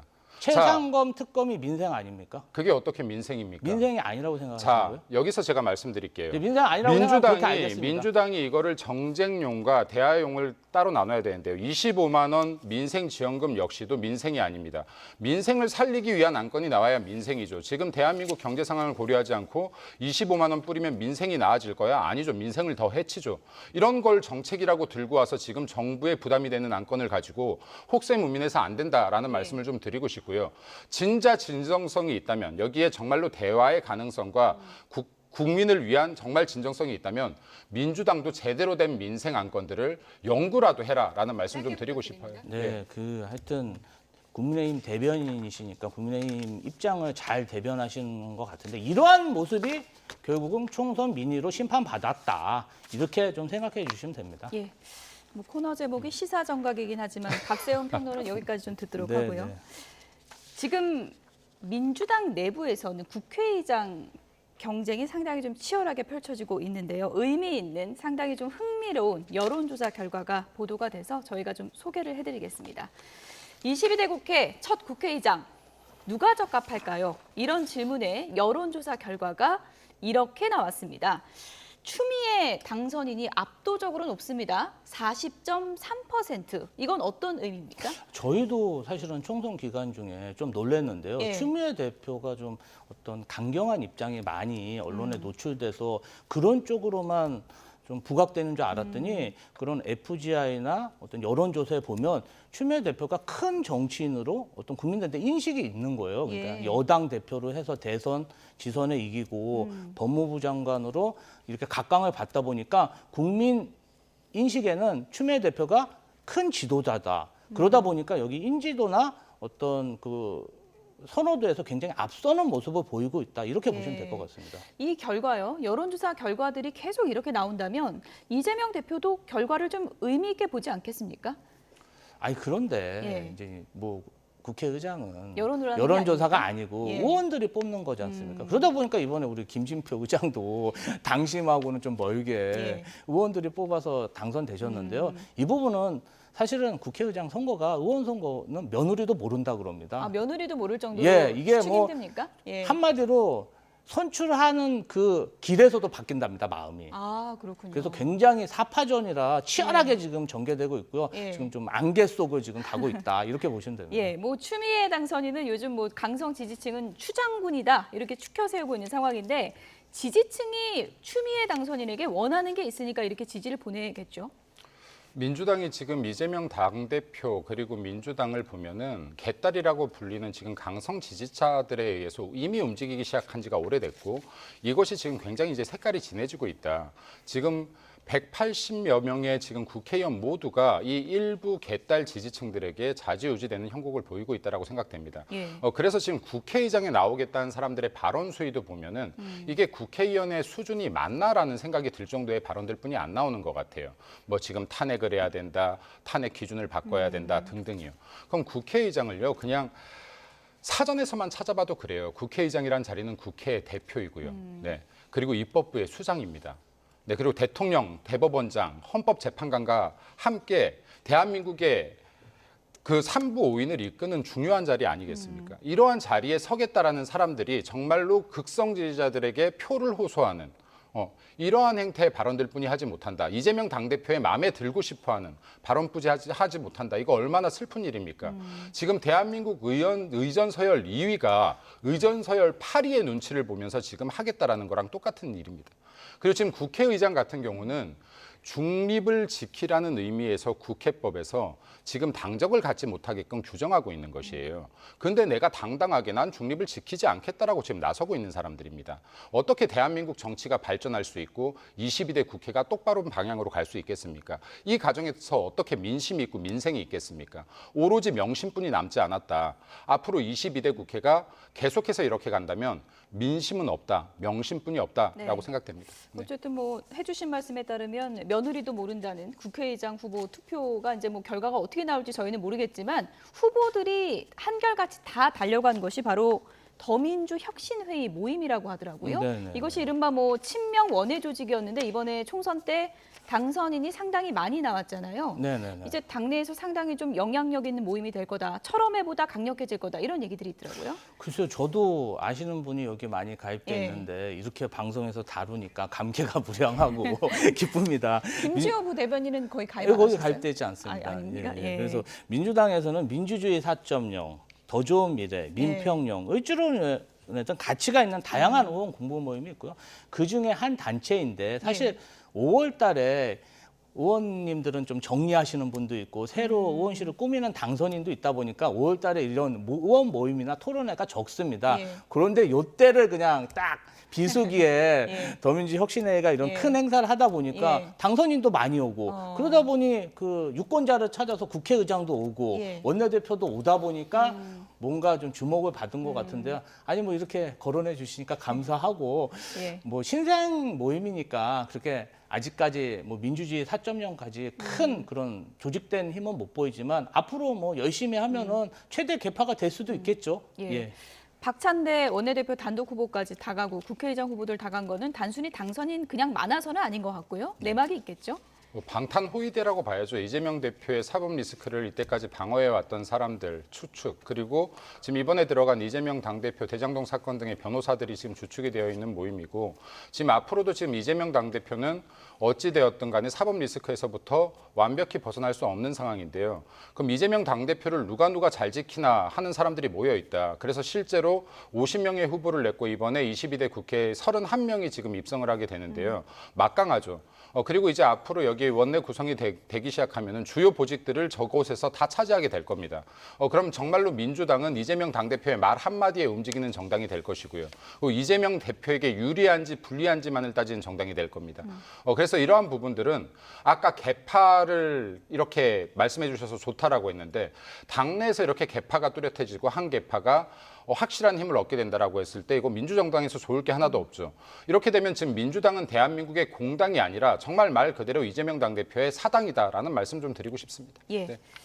두 분께 끝으로 이 얘기 좀 여쭤보고 마무리를 좀 해야 될 것 같습니다. 대통령실에서 이제 민심을 많이 듣겠다. 그래서 나오는 얘기가 이르면 뭐 이번 주나 다음 주나 민정수석실을 뭐 이름은 다르겠지만 신설할 수 있다, 이런 얘기들이 나오고 있거든요.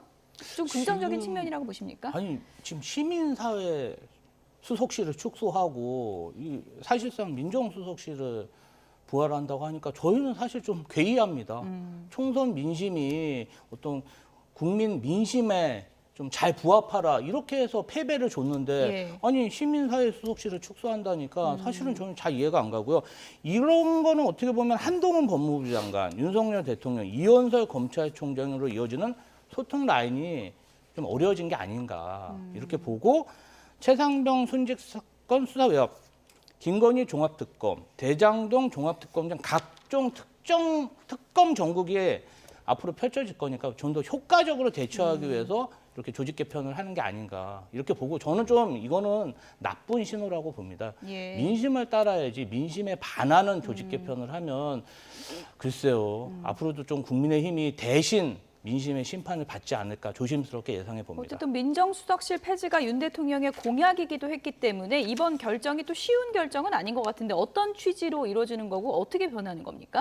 말 그대로인 것 같아요. 민정에 담긴 뜻 그대로다. 예를 들어서 민정수석실이 하던 일들이 있죠. 뭐 공직기강이나 인사검증, 그리고 여론 동향 파악, 그리고 이제 여기 문제가 됐던 거는 이제 사정총괄인데요. 이것 때문에 윤석열 대통령이 민정수석실을 폐기하겠다라고 했었던 건데 이 사정 기능만 제외하겠다. 그럼 문제가 됐던 기능을 제외하고 국민들과 소통의 일환으로 국민들의 여론 동향을 정확하게 파악하기 위해서 이 기관을 다시 살리겠다라는 취지로 보면 될 것 같고요. 이거야말로 뭐 민심을 다시 받아들이는 것이다. 왜곡되지 않은 민심을 대통령이 직접 듣기 위함이다라고 생각됩니다. 네. 시사정각 첫 순서 여기서 줄이겠습니다. 김민수 국민의힘 대변인, 김지호 민주당 부대변인 두 분이었습니다. 고맙습니다. 감사합니다. 감사합니다.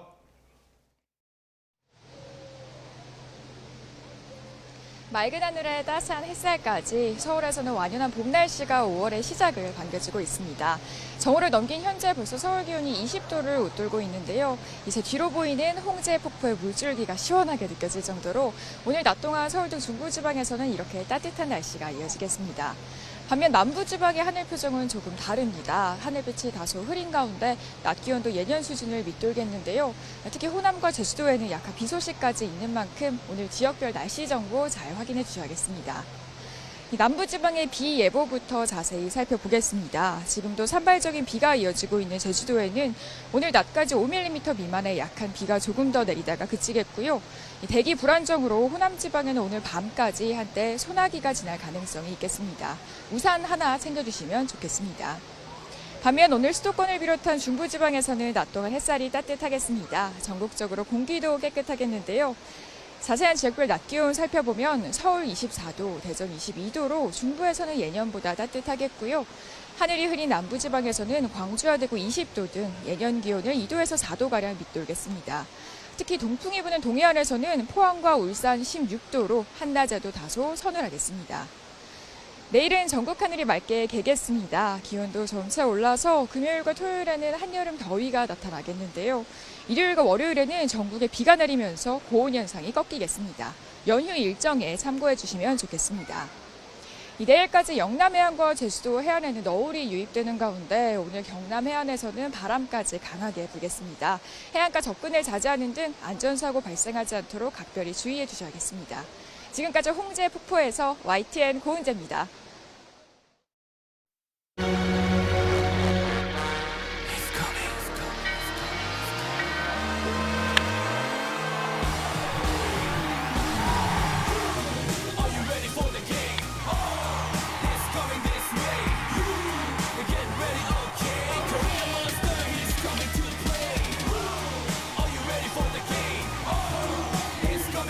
하나 팬들 앞에서 백승을 할 수 있어서 기쁜 것 같아요.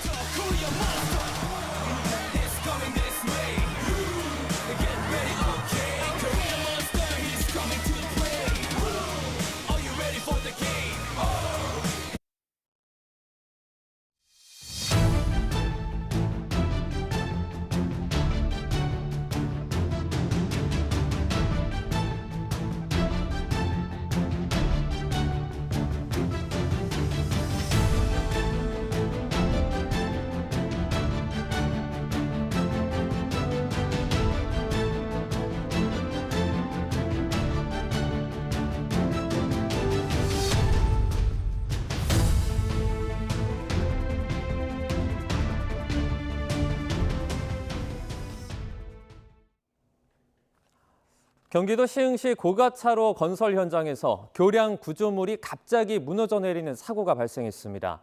이 사고로 작업자와 시민 등 모두 7명이 부상을 입었는데 이 가운데 1명은 머리를 크게 다쳤습니다. 이대건 기자입니다. 화해안 우회도로 교량 건설 현장. 교각과 교각을 잇는 구조물이 폭삭 주저앉았습니다. 구조물 일부가 대형 크레인에 아슬아슬하게 걸려 있습니다. 이 구조물은 다리 상판 밑에 까는 고의 일종인 거더로 불립니다. 교량 구조물이 무너져 내린 건 오후 4시 반쯤. 하리케인처럼 완전히 갑자기 그냥 올라오면서 연기 나고 막 그러더라고. 그래서 난 폭탄이 터졌나 했거든요. 대형 크레인을 이용해 교량 설치 작업을 하던 중 사고가 발생했습니다. 길이 50m가 넘는 교량 구조물을 약 8m 높이의 교각 위에 올리는 과정에서 갑자기 붕괴 사고가 발생한 겁니다. 작업 공사 중에 콘크리트 빔 구조물이 9개가 추락하면서 밑에 있는 차량, 이 차량 총 10대가 파손됐는데 사고 당시 교량 위에는 작업자 여러 명이 일하고 있었는데 밑으로 떨어진 작업자 한 명은 머리를 크게 다쳐 병원으로 옮겨졌습니다. 현장에 있던 차량 운전자 한 명을 포함해 이번 사고로 모두 7명이 다쳤습니다. 또 사고 현장 밑에 있던 작업용 차량에도 불이 붙었는데 다행히 차량 안에는 사람이 없었던 것으로 전해졌습니다. 사고 직후 일대 도로는 모두 통제되기도 했습니다. 경찰은 주변 CCTV 확인과 현장 목격자에 대한 조사를 통해 정확한 사고 원인을 조사하고 있습니다. YTN 이다운입니다.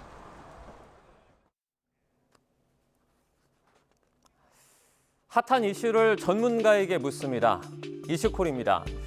조금 전에 전해드린 시흥 고가교 사고의 현장인데요. 위에서 내려다본 모습입니다. 기둥 사이를 이어줄 상판들이 이렇게 쏟아져 내린 상태가 보이는데요. 아주 처참하게 보실 수가 있습니다. 공사 중이던 다리가 내려앉은 건 어제 오후 4시 반 정도 마치 도미노가 쓰러지는 것처럼 연쇄적으로 붕괴가 발생했습니다. 공사 노동자 6명이 중경상을 입었고 일반 시민 1명도 다쳤는데 소방은 긴박했던 당시의 상황을 다음과 같이 설명했습니다. 저희들이 왔을 때 그 관계자도 그 상판 위에 있었습니다만 그거는 별도로 저희들이 고가차를 이용해서 그 4명을 구조를 했고 그리고 밑에 상판 밑에는 그 인부들이나 일반 민간인들이 없었습니다. 제차 3차에 걸쳐서 인명 검색을 한 바 없는 것으로 현재까지는 지금 파악이 되고 있습니다. 네, 과거에도 유사한 사고는 있었습니다. 10년 가까운 사상자를 기록한 1994년 성수대교 붕괴부터 지난해 2명의 사상자가 나온 분당 정자교 붕괴까지 거듭되는 다리 붕괴 사고에 대해서 전문가는 공사에 주로 문제가 되지만 잘 드러나지 않는 현실적인 문제점을 지적합니다. 결국은 지금까지 모든 어떤 건설공사의 부실공사는 아마 대부분 이제 공사 기간의 부족들, 너무 공기가 타이트하다는 거, 이게 이제 밑바탕에 깔려 있는 건데요. 이것들은 대부분 다 노출이 안 되는 거거든요. 대부분 전부 다 현장의 어떤 그 근로자들의 과실들 또는 관리자의 과실, 감리들의 문제점들 이런 쪽으로만 현재 그 원인 분석이 되고 있고. 갑작스러운 사고에 경찰도 발빠른 조치에 나섭니다. 경찰은 18명 규모로 수사 전담팀을 꾸려 본격 수사에 착수했습니다. 내일 오전 관계기관과 합동감식에 나설 예정인데요. 합동감식에서 경찰은 국립과학수사연구원, 고용노동부 등과 함께 사고 원인 파악에 주력하게 됩니다. 이와 같은 붕괴 사고는 대형 인명피해로 이어질 수 있어 공사를 할 때 각별한 주의가 필요합니다. 사고가 수습되는 대로 사고 원인이 무엇인지 철저하게 파악해서 분명한 책임을 묻는 일이 숙제로 남아 있습니다.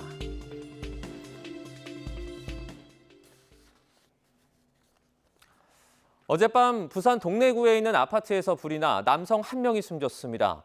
경기 김포시에선 밤사이 900여 세대의 전기 공급이 끊겨 승강기에 갇혔다는 신고가 이어졌습니다. 임성재 기자입니다. 아파트 창문 밖으로 뿌연 연기가 피어오릅니다. 건물 주변으론 소방차가 줄지어 서 있습니다. 부산 동래구 온천동에 있는 10층짜리 아파트 9층에서 불이 난 건 어젯밤 9시쯤. 한 세대에서 난 불은 20여 분 만에 꺼졌는데 50대 남성 거주자 1명이 숨진 채 발견됐습니다. 또 아파트 주민 등 5명이 구조됐고 28명이 스스로 대피했습니다. 자정 무렵 경기 김포시 구례동 일대에선 아파트와 오피스텔 등지 900여 세대의 전기 공급이 끊겼습니다. 한국전력공사는 5분도 안 돼 복구 작업을 완료했다고 설명했지만 승강기 갇힘 사고 등 피해 신고가 20여 건이나 접수됐습니다. 역사한 승강장에 짐을 든 승객들이 모여 있습니다. 죄송하지만 다시 3번역에 가셔서 아까 그 열차에 승차해 주시기 바랍니다.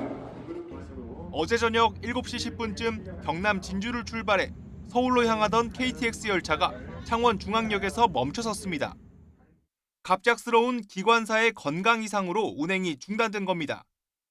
열차에서 내린 승객 316명은 승무원 교대가 이뤄질 때까지 40분가량 대기했습니다. 코레일 측은 건강 이상을 호소한 기관사는 무사히 병원으로 이송됐다고 밝혔습니다. YTN 임성재입니다. 현재 진행 중인 부산항 북항 재개발 사업에서 관광 명소로 자리 잡을 거라는 기대와 함께 추진이 됐던 움직이는 다리 가동교 계획이 돌연 취소됐습니다. 계획 취소로 정부 예산 13억 원이 들어간 설계는 무용지물이 됐고 협력업체는 막대한 피해를 봤다고 주장하고 있습니다. 제보는 Y 김종호 기자가 취재했습니다. 수출 대한민국을 이끌던 전초기지 부산항 북항. 부두가 있던 자리에 속속 건물과 도로, 공원이 생기는 등 재개발 사업이 한창입니다. 1911년 완공한 1부두와 새로 조성한 마리나 사이는 부산항만공사가 바다를 걸어서 건널 수 있는 다리를 계획한 곳입니다. 안쪽 바다에 함상공원을 조성하겠다는 내용 등이 담긴 해양수산부 부산항 북항 1단계 재개발 사업 사업계획 9차 변경안이 지난 2020년 12월에 발표된 뒤에 나온 구상입니다. 움직이는 다리, 가동교로 평소에는 관광객이 지날 수 있게 하고 배가 오갈 때는 한쪽으로 접히게 해 우리나라 어느 곳에서도 볼 수 없던 관광 명소를 만들겠다는 겁니다. 지난 2021년 2월 부산항만공사는 계약을 시작으로 본격적인 설계에 들어갑니다. 애초 8개월이었던 설계 기간은 경관 심의 등 여러 과정이 추가되고 부산항만공사 내부 사정까지 겹쳐 2년 가까이 지나서야 마무리됐습니다. 국내에 처음 도입하는 교량 방식이라 국내에는 없는 기술을 외국에서 찾거나 개발해야 해서 이 길었던 설계 과정에는 시공사 3곳도 참여했습니다. 기술 개발에 대한 직접적인 보상은 약속한 게 없었지만 항만공사와 특정 공법에 대한 기술 협약을 맺었고 설계가 끝나면 실제 시공에 참여할 수 있을 거라는 기대가 있어 오랜 시간과 노력, 비용을 투자한 겁니다. 정말 전 세계를 다 뒤져서 기술적인 측면, 그다음에 예산적인 측면 모든 걸 다 감안해서 우리 회사의 모든 역량을 다해서. 그런데 설계가 끝났는데도 공사 소식은 들리지 않았고 기다리다 못해 알아보니 부산항만공사가 가동교 계획을 철회한 뒤였습니다. 지난해 2월 해수부가 발표한 재개발 사업 10차 변경안에서 함상공원이 빠졌다는 게 이유입니다. 저희 입장에서는 일단 그걸 갖다가 함상공원이 없어지는데 또 돈을 갖다가 들여갖고 하면 오히려 그게 더 그냥 저희한테 불편함이 되더라고요. 정부 예산 13억 원을 들여 완성한 설계를 써보지도 못한 자리, 대신에 5억 9천만 원짜리 다른 설계가 준비 중입니다. 부산항만공사는 이 자리에 움직이지 않는 보행교를 만들겠다며 설계 용역 입찰을 준비하고 있습니다. 정부가 추진하는 사업이라 큰 기대와 믿음을 가지고 참여했던 시공사는 분통을 터뜨립니다. 직원들도 어마어마하게 고생을 했지만 제가 그래도 국내에 최초로 하는 교량이다. 좀 자부심을 갖고 하자라고 해서 끝까지 밀어붙였는데 결국 이렇게 좌초돼 버리니까. 해수부와 부산항만공사는 움직이지 않는 다리로 추진하게 되면 공사비가 100억 원 이상 줄게 돼 예산 절감 효과가 크다고 해명했습니다. 또 다리 완공 후에 책임을 지게 될 지자체가 관리에 어려움이 따를 거로 판단해 가동교 계획에 부정적인 의견을 전해왔다고 밝혔습니다. YTN 김종호입니다. 의대 증원을 둘러싼 갈등이 풀리지 않는 가운데 사법부가 법원 결정 전까지 의대 모집 정원 최종 승인을 보류해달라고 요청했습니다. 법적 구속력이나 강제력은 없는 요구지만 정부의 의대 증원 방침 근거를 제대로 따져보겠다고 나선 것이라 결과가 주목됩니다. 신지원 기자입니다. 의대 교수와 학생 등은 직접적인 당사자가 아니라는 이유로 받아들여지지 않았던 의대 증원 집행정지 신청. 항고심을 맡은 서울고등법원은 재판이 진행되는 동안 정부의 2025학년도 의대 모집 정원 계획을 최종 승인하지 말아달라고 요청했습니다. 집행 정지 여부가 결정되기 전에 서둘러 절차가 진행되면 법원 판단에 실익이 없어지기 때문에 기다려달라는 겁니다. 물론 재판부가 집행 정지 신청 신문 중 내린 요청에 강제성은 없지만 정부의 속도전에 다소 제동이 걸릴 수도 있게 됐다는 분석입니다. 재판부는 또 정부에 의대 증원 규모를 정한 근거 자료도 요청했습니다. 정부가 의대 증원 규모를 2,000명으로 정한 과학적 근거를 제출하면 재판부가 따져보겠다는 겁니다. 이와 함께 원고인 의대 교수와 학생들은 직접적이고 구체적인 이익을 가지지 않는다는 정부 측 주장에 대해서도 정부가 의대 정원을 늘리면 다툴 사람이 아무도 없다는 것이냐며 의문을 제기했습니다. 의대 교수와 학생들이 원고로 부적절하다는 1심 재판부와는 다른 취지의 발언이라 해석의 가능성을 열어둔 것이 아니냐는 관측이 나옵니다. 재판부는 늦어도 5월 중순까지는 결정을 내리겠다고 밝혔는데 법원 판단이 장기화하고 있는 갈등에 어떤 영향을 미칠지 주목됩니다. YTN 신지원입니다. 의대 교수들이 개별 휴진에 처음 돌입한 어제 수술 지연과 진료 차질 등 5건의 피해 신고서가 접수됐습니다. 보건복지부는 어제 오후 6시 기준 의사 집단행동 피해 신고지원센터에 접수된 피해 신고서는 5건으로 전날보다 2배가 넘게 늘었다고 밝혔습니다. 접수된 신고 내용을 보면 수술 지연 1건, 입원 지연 1건, 진료 차질 2건, 진료 거절 1건입니다. 의과대학 정원이 늘어나는 전국 32개 대학 대부분이 2025학년도 신입생 모집 인원을 확정했습니다. 증원 규모가 커 의대 증원의 최대 수혜자로 꼽혔던 지방 국립대는 대부분 기존에 발표된 증원분의 절반 정도를 줄여 모집하기로 했습니다. 하지만 사립대 대부분은 증원분을 100% 모집하거나 10명에서 20명 소폭 줄이기로 했습니다. 이에 따라 2025학년도 의대 입시에서는 지난해보다 모집 인원이 1,500명 이상 늘어날 것으로 예상됩니다. 2025학년도 의대 입학정원 증원 규모가 대체로 결정된 가운데 대한의사협회의 이면택 회장을 비롯한 강경파 새 집행부가 오늘 출범합니다. 의협 새 집행부는 남은 의대 정원 증원 절차가 진행되는 동안 정부를 강하게 몰아붙일 것으로 보입니다. 지난 3월 당선이 확정된 이면택 신임 회장은 선거 과정에서 연일 정부 정책을 강하게 비판했는데 지난달 28일 열린 의협 정기 대의원총회에서는 죽을 각오로 막아낼 것이라고 밝히기도 했습니다.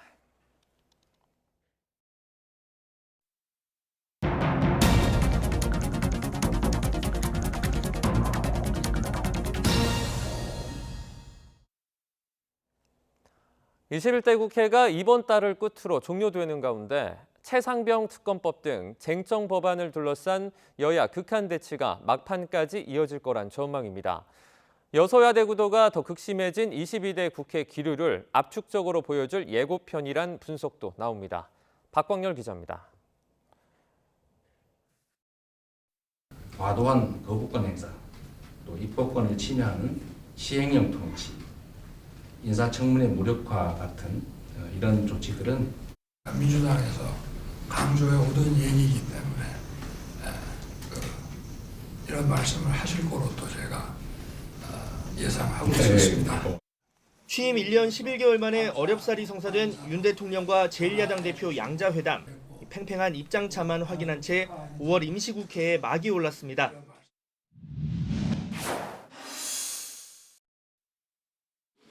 최상병 특검법, 이태원 특별법 등 쟁점 법안은 5월 국회의 가장 큰 화두로 꼽힙니다.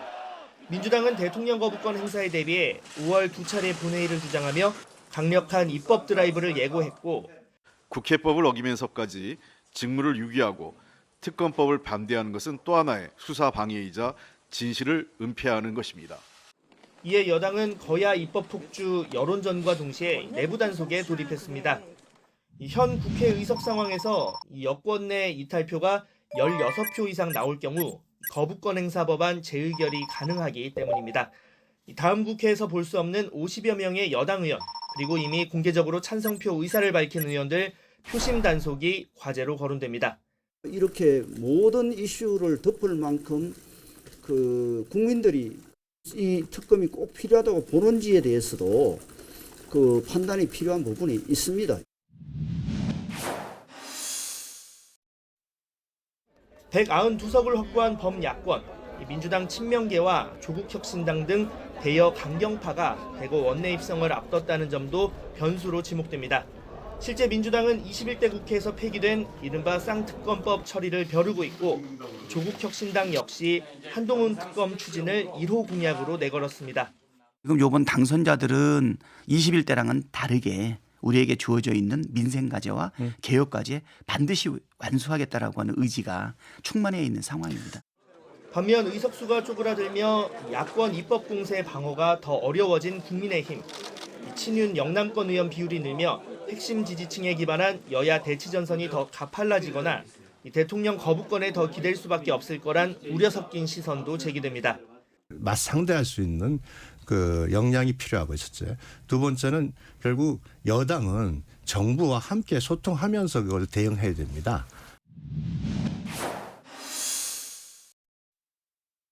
각 당 내부 교통정리는 전국 흐름을 좌우할 마지막 변수로 거론됩니다.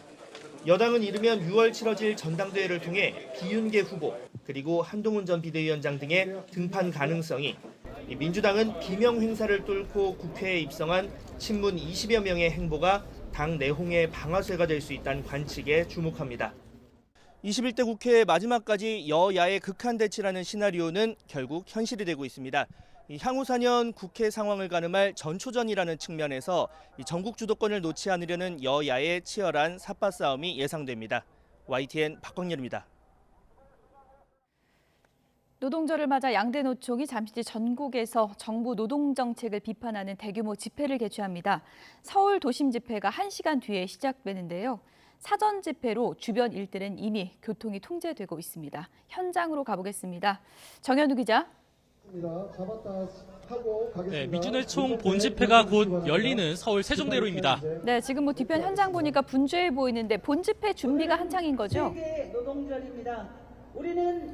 네, 집회를 1시간 정도 앞두고 이렇게 조끼를 입거나 깃발을 든 노조원들이 하나둘 현장에 도착하고 있습니다. 보시는 것처럼 저렇게 무대 앞쪽이 설치가 돼 있는데 직접 무대에 올라가면서 발언도 해보는 등 현장 준비가 한창 진행되고 있습니다. 세종대로 상행 이렇게 차로가 모두 통제된 이곳까지 오게 될 민주노총 노조원들 숫자는 모두 2만 5천여 명입니다.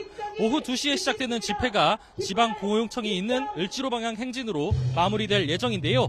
다른 지역 14곳에서 열리는 민주노총 집회까지 합산하면 전국에서 8만 5천 명가량이 참석할 전망입니다. 한국노총도 같은 시간 서울 여의도에서 7천 명 규모의 집회를 진행하는데 별도의 행진은 없습니다. 양대 노총은 윤석열 정부 3년차를 맞은 올해 노동절 집회에서 정부 노동정책을 강하게 규탄하겠다는 입장인데요. 노란봉투법에 대한 대통령의 거부권 행사를 규탄하고 5인 미만 기업 근로기준법 전면 적용 등 신노동정책을 촉구하는 발언을 쏟아낼 전망입니다. 네, 집회로 서울 도심에서는 교통 통제가 이루어지고 있죠. 네, 본집회 시작 전이지만 이곳 주변에 있는 5곳에서 민주노총 산하단체들이 사전 집회들을 각각 진행하고 있습니다. 각자 집회가 모두 끝나면은 제가 있는 이곳 세종대로까지 직접 행전을 해서 올 예정인데요. 행진이 시작되면 서대문역 인근 경찰청에서 태평 교차로까지 향하는 차로가 통제됩니다. 또 을지로 2가에서 출발하는 차로, 시청역에서 오는 일부 차로 역시 행진 용도로 쓰이게 됩니다. 교통 불편이 예상되는 만큼 지하철 등 대중교통을 이용하고 실시간 교통 상황을 잘 확인할 필요가 있어 보입니다. 경찰은 서울 일대에 교통경찰 200여 명을 배치해 교통소통에 주력하겠다는 방침인데요. 수만 명이 모이는 집회인 만큼 혹시 모를 충돌이나 불법행위에 대한 우려도 나오고 있습니다. 서울에 101개, 전국 162개 기동대를 배치한 경찰은 집회를 관리하면서 불법행위엔 신속 해산, 공무집행 방해엔 현장 검거를 원칙으로 대응하겠다는 방침입니다. 지금까지 서울 세종대로에서 YTN 정인우입니다. 네, 영화 범죄도시 4가 개봉 일주일 만에 500만 관객을 돌파했습니다. 연일 흥행 신기록을 갈아치우고 있지만 일부 관람객들 사이에서는 좀 아쉽다 이런 목소리도 나오고 있습니다. 범죄도시 시리즈의 흥행 포인트 전문가와 짚어보겠습니다. 정민아 영화평론가 모셨습니다. 어서 오세요. 안녕하세요. 네. 1000만을 넘을지 이번에도 또 궁금증이 일고 있는데 저희가 이 흥행 포인트를 3가지 키워드로 좀 짚어보도록 하겠습니다. 첫 번째 키워드 그래픽으로 확인해 보겠습니다. 범죄도시 4, 이것이 궁금하다. 일주일 만에 500만을 넘었습니다. 이 정도면 열풍 맞죠? 네, 상당한 수치인데요. 예. 일단 그 주말에 일일 관객이 120만을 돌파를 하면서 와, 예. 그동안 명랑히 가지고 있던 일일 관객 수를 기록을 깼습니다. 그래서 계속 신기록 행진을 보이고 있고요. 서울에 본 파묘가 그 1000만 관객까지 갔는데 그 영화들보다 속도감이 훨씬 더 빠르기 때문에 조금 눈여겨볼 필요가 있을 것 같습니다. 1000만 넘을 가능성이 상당히 높은 상황인 거군요. 네. 예. 연휴도 있고 예. 5월에 아무래도 가족의 달이다 보니 범죄도시 4를 보고자 하는 가족 관객들이 많은 것 같습니다. 네, 지금까지 1, 2, 3편이 다 1000만을 넘었던 건가요? 1편은 청소년 관람 불가 영화이기 때문에 그렇군요. 1000만을 넘기가 굉장히 어려운 상황이었고 예. 그렇지만은 청불 영화 중에서는 뭐 최고 기록을 가지고 있고요. 2편, 3편이 다 1000만이 넘었습니다. 그것도 코로나 기간에 넘었다는 그런 면을 눈여겨봐야 할 것 같습니다. 네, 오늘도 뭐 노동절 또 휴일이기 때문에 오늘도 관객분들이 영화관으로 많이 가시면 600만을 오늘 넘을 수 있을 것 같다 이런 얘기들도 들리고 있는데 범죄도시 4 이 영화를 좀 집중적으로 들여다보겠습니다. 실화를 좀 바탕으로 했다던데 어떤 내용이 들어가 있는 거예요? 네, 그 태국에 있었던 그 파타야 살인 사건이 모티브가 되는데 이게 이제 사이버 도박 범죄에 있어서 그 한국의 젊은 공대생이 그쪽에서 프로그래머로 채용이 돼서 죽음을 당한 이런 살인 사건이었거든요. 이런 사건을 모티브로 함으로써 이 1편에서부터 4편까지 실제로 일어난 그 우리의 그 범죄들을 기반으로 한 현실감이 굉장히 높은 영화입니다. 예. 이전 시리즈와 비교했을 때는 이번 4번째 시리즈는 어떤 게 좀 특징이라고 할 수 있을까요? 뭐 여러 가지 반복되는 점들도 많이 있고 예. 그다음에 아무래도 이제 그 프랜차이즈 영화이다 보니 보고 싶어하는 것을 계속 여기에 끼워 넣기는 하는데요. 예. 무엇보다도 뭐 마동석의 영화이고 마동석 배우의 액션씬이 굉장히 또 이번에도 잘 강화가 돼 있는데요. 이전과 다른 점은 사이버 범죄팀과 협업을 한다는 점입니다. 그전에는 3편까지는 아무래도 아날로그식으로 주먹 한 방으로 범죄자들을 퇴치했다면 이제는 이제 두뇌 게임까지 하고 있는 그런 상황이고요. 그다음에 이 그 범죄 수사팀에 여성 형사가 또 배치돼 있는 것이 상당히 좀 새로운 점이었습니다. 제가 여러 가지 기사를 찾아보니까 또 분석 기사에서 아는 맛이 더 무섭다 뭐 이런 얘기까지 하더라고요. 그러니까 범죄도시 개봉만 하면 그냥 무조건 극장 가는 고정팬이 많아졌다는 얘기가 되겠죠? 네, 프랜차이즈 영화의 특징인데요. 예. 뭐 이 영화에 대한 큰 기대를 하지 않더라도 일단 기본을 해주죠. 우리가 매일 김치찌개를 먹어도 질리지 않듯이 이 영화는 늘 마동석 배우가 갖고 있는 어떤 유머 감각과 그다음에 굉장한 어떤 액션씬과 이런 것들이 조화를 이루면서 역시 이번에도 재밌는 영화입니다. 예. 뭐 김치찌개 같은 영화라고 하셨는데 언제 봐도 질리지 않는 배우가 바로 마동석 배우일 것 같습니다. 이번에는 이번 영화 흥행 포인트 2번째 키워드를 살펴보도록 하겠습니다. 보여주시죠. 네, 마동석 배우가 언론 인터뷰에서 이렇게 표현을 했더라고요. 연기도 복싱 같았다. 왜 복싱에 비유를 했을까요? 아무래도 뭐 복싱을 쭉 해오던 배우라고 들었는데요. 이 영화는 그 굉장히 아까도 뭐 그 아날로그식의 주먹, 그리고 주먹으로 돌파를 하고 또 피하고 이런 점이 굉장히 강점인데요. 특히나 그 이번 편은 허명행 감독인데요. 부산행에서 무술 감독을 맡았던 분이기 때문에 액션씬이 굉장히 굉장히 차원이 굉장히 뛰어나죠. 이런 점들 때문에 해외에서도 큰 반향을 일으키고 있습니다. 마동석 배우 액션이야 뭐 믿고 보는 흥행 보장 수표인데 이번에 좀 업그레이드 된 면도 있습니까? 네, 그 김무열 배우가 또 그 빌런을 맡고 있는데 김무열 배우도 무술을 또 따로 연마를 할 정도로 아주 그 정평이 자자한 배우이거든요. 두 명의 그 치고받는 이런 액션의 그 디자인이 굉장히 잘 이루어져 있는데요. 이 작품은 어떻게 보면 우리에게는 조금 진부할 수도 있다 이렇게 느끼는 관객분들도 많은 것 같아요. 이번에는 뭐 호불호가 조금 있기도 하고 그런데 해외에서는 여전히 그 마동석 배우가 갖고 있는 어떤 신선함이 있는 것 같아요. 그래서 해외 6개국에서 한국에서도 뭐 거의 흥행 1위를 달성한 이런 기록들을 보고 있습니다. 마블리가 해외에서도 통하는군요. 그렇죠. 예. 제가 그 스페인 여성 그 팬을 만난 적이 있는데요. 예. 마블리는 너무 귀엽고 무조건 본다고 하는 이런 예. 해외 팬들이 많이 있더라고요. 예. 마블리 마동석 씨 액션 연기가 이번에도 화제가 되고 있는데 마동석 씨가 이번 영화 촬영에서 어떤 부분을 가장 신경 써서 준비했는지 얘기를 좀 듣고 오겠습니다.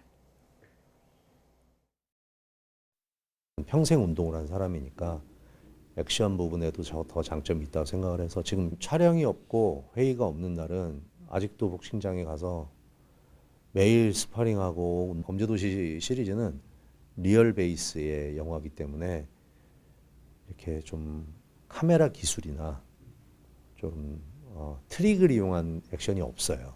실제로 수련이 돼 있어야 사고도 안 나고 그래서 그런 부분들도 굉장히 신경을 많이 쓰고 있고. 네, 헬스 트레이너 출신답게 아주 탄탄한 체격으로 화려한 액션을 선보이는 마동석 배우인데 이번에도 거의 뭐 온몸을 다쳐서 찍었다 이런 얘기 같아요. 네. 예. 근데 뭐 특히 뭐 마동석의 핵주먹이죠. 주먹 핵주먹, 한 방 예. 스치기만 하면 다 쓰러지거든요. 예. 예. 그런 점이 뭐 엉뚱하거나 기이한 게 아니고 정말 영화를 보면 그럴듯하다라는 느낌을 줄 정도. 근데 이번에는 그 김무열 배우가 연기하는 그 백씨라는 빌런이 너무 강력하기 때문에 저 아직 못 봤는데 이번에 빌런 강력합니까? 네, 강력해서 마석도 형사가 좀 주춤할 때도 있거든요. 그런 점도 또 하나의 재미인 것 같습니다. 예.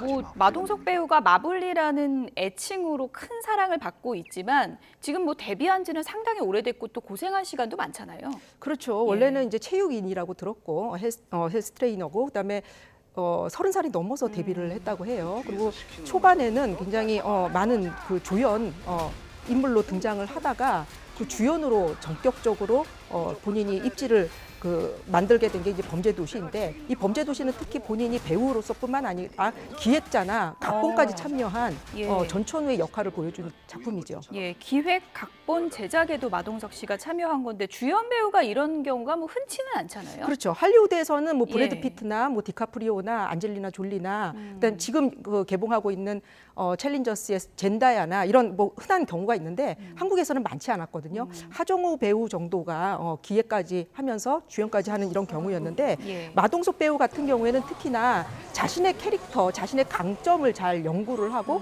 그것을 영화적으로 만들어내는데 아주 영리한 전략을 쓰고 있습니다. 예, 계속 도전하는 배우다 이렇게 볼 수 있을 것 같은데 조금 전에 김무열 씨가 이번에 빌런 역할을 충분히 잘 소화해냈다고 호평을 해주셨는데 이 범죄도시 영화의 특징 중에 하나가 빌런도 같이 뜨잖아요. 그렇죠. 왜 그런 걸까요? 네, 윤계상 씨도 있었고 네, 손석구 씨도 윤계상 씨 있었고 이런 배우들이 각각의 그 빌런이 조금 특징이 있어요. 이번 같은 경우에는 그 전에 이제 윤계상 배우 같은 경우에는 조금 이렇게 유머 감각을 장착한 굉장히 압도적인 힘을 보여줬고 손석구 배우가 열연했던 이 편에서는 정말 무지막지한 폭력을 보여줬는데요. 이번 4편에서는 어느 정도 두뇌도 쓰면서 두뇌 플레이도 하면서 사이버도 잘 알고 그러면서 굉장히 무표정하고 무감각한 이런 정말 로봇 같은 이런 빌런이었습니다. 예, 굉장히 기존에 보던 캐릭터와는 다른 또 캐릭터를 연기했군요. 네, 이번에. 조금씩 변주가 일어나고 있습니다. 예, 저도 기대를 갖고 아직 못 봤는데 보도록 하겠습니다. 범죄도시4 이것이 궁금하다. 저희가 키워드로 살펴보고 있는데 마지막 내용도 좀 볼게요. 네, 아무래도 이런 시리즈가 나오면 전작 뛰어넘는 후속작 없더라 이런 얘기 하는 분들이 있습니다. 이번 4번째 시리즈도 많은 분들이 엄청 재밌었다 하면서도 이제는 뭔가 좀 색다른 면을 보여줘야 되지 않을까? 이런 또 지적도 하시더라고요. 네, 많은 관객들이 그런 얘기를 말씀을 해주시는데요. 그 유머 감각이 이전에 비해서 조금 약하다 이런 말씀을 하시고 그다음에 그 전에는 이제 마동석 표의 유머가 조금 신선하게 통했는데 그 이번 편에서는 그 배우 자체가 조금 피로감이 조금 느껴질 정도로 어떻게 보면 익숙하면서 진부함으로 넘어가는 단계인 것 같거든요. 근데 지금 그 5편에서 8편까지 기획을 하고 있는데 지금 국내에서 해외로 눈을 돌리면서 글로벌 범죄 쪽으로 방향을 돌린다고 해요. 그래서 그러니까 소재의 신선함을 좀 찾는 거군요. 네네. 그래서 1편에서 4편까지는 1부, 그다음에 2부가 시작이 되는데 이 조금 브릿지되면서 조금 달라진 어떤 전환점이 될 그런 작품일 것 같습니다. 할리우드나 이런 데 보면은 정말 뭐 굉장히 많은 시리즈물이 계속해서 사랑을 받는 전 미션 임파서블 시리즈도 뭐 그렇지만 이렇게 쭉 이어지는 영화가 있다는 건 영화계 또 발전에도 좋은 거니까요. 어떤 부분이 좀 앞으로 보강됐으면 좋겠다고 생각하십니까? 네, 한국에서는 굉장히 드문 케이스죠. 그렇죠. 해외에서는 뭐 더티엘이나 007이나 뭐 유명한 그 시리즈물이 많았는데 한국에서는 2편 정도 나오면 3편 정도 나오면 이어가지 못했었거든요. 근데 지금 어떻게 보면은 새로운 전환점이 될 작품일 수밖에 없고 8편까지 무사하게 제작이 되기를 기대를 하면서 그 한국 영화 산업에도 큰 전환점 내지는 어떤 기여가 있었으면 좋겠습니다. 4편이 좀 변곡점이 될 수 있는 거거든요. 그럴 것 같습니다. 예. 뭐 어쨌든 뭐 저도 좋아하는 영화이기 때문에 앞으로 더 긴 시리즈가 좀 사랑을 받았으면 좋겠다는 생각이 드는데 좀 이렇게 진부한 구성을 좀 탈피하는 그런 노력이 좀 필요할 것 같다는 생각이 들고요. 끝으로 이제 가정의 달이고 어린이날, 어버이날 있어서 가족들끼리 극장도 가고 또 연인이랑 극장도 갈 것 같은데 기대를 모으는 영화 한 2-3편 정도 소개를 좀 해주시죠. 네, 어린이 관객을 위한 쿵푸 팬더 4가 있고요. 그다음에 고급 문화, 예술 문화를 좀 좋아하시고 어른들의 이야기를 살펴보고 싶으신 분들은 챌린저스 이런 작품이 있고요. 그다음에 다큐멘터리 힘노시스, LP 커버의 전설이라는 작품이 있는데 폴 맥카트니나 핑크 플로이드와 같은 전설의 락그룹의 명반 디자인을 했던 예술가들을 다룬 다큐멘터리가 있습니다. 지금 나오는 영화는 이제 쿵푸 팬더 4인데 쿵푸 팬더도 뭐 범죄의 도시처럼 시리즈물이 다 사랑을 받았던 그런 영화잖아요. 네, 가족들이 즐기기도 이번에 참 좋습니까? 네, 재밌는 영화입니다. 예. 뭐 쿵푸 팬더부터 LP 커버 전설까지 뭐 다양한 영화가 개봉한다고 하니까 극장가 또 나들이 하시면 좋을 것 같습니다. 지금까지 정민아 영화 평론가였습니다. 고맙습니다.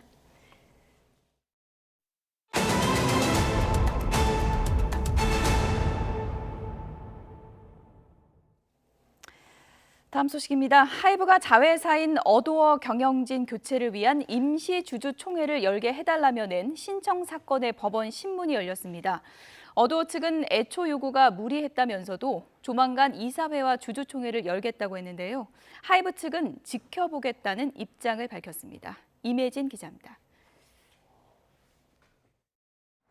하이브가 법원에 임시 주주총회 소집을 허가해달라고 신청한 건 지난주입니다.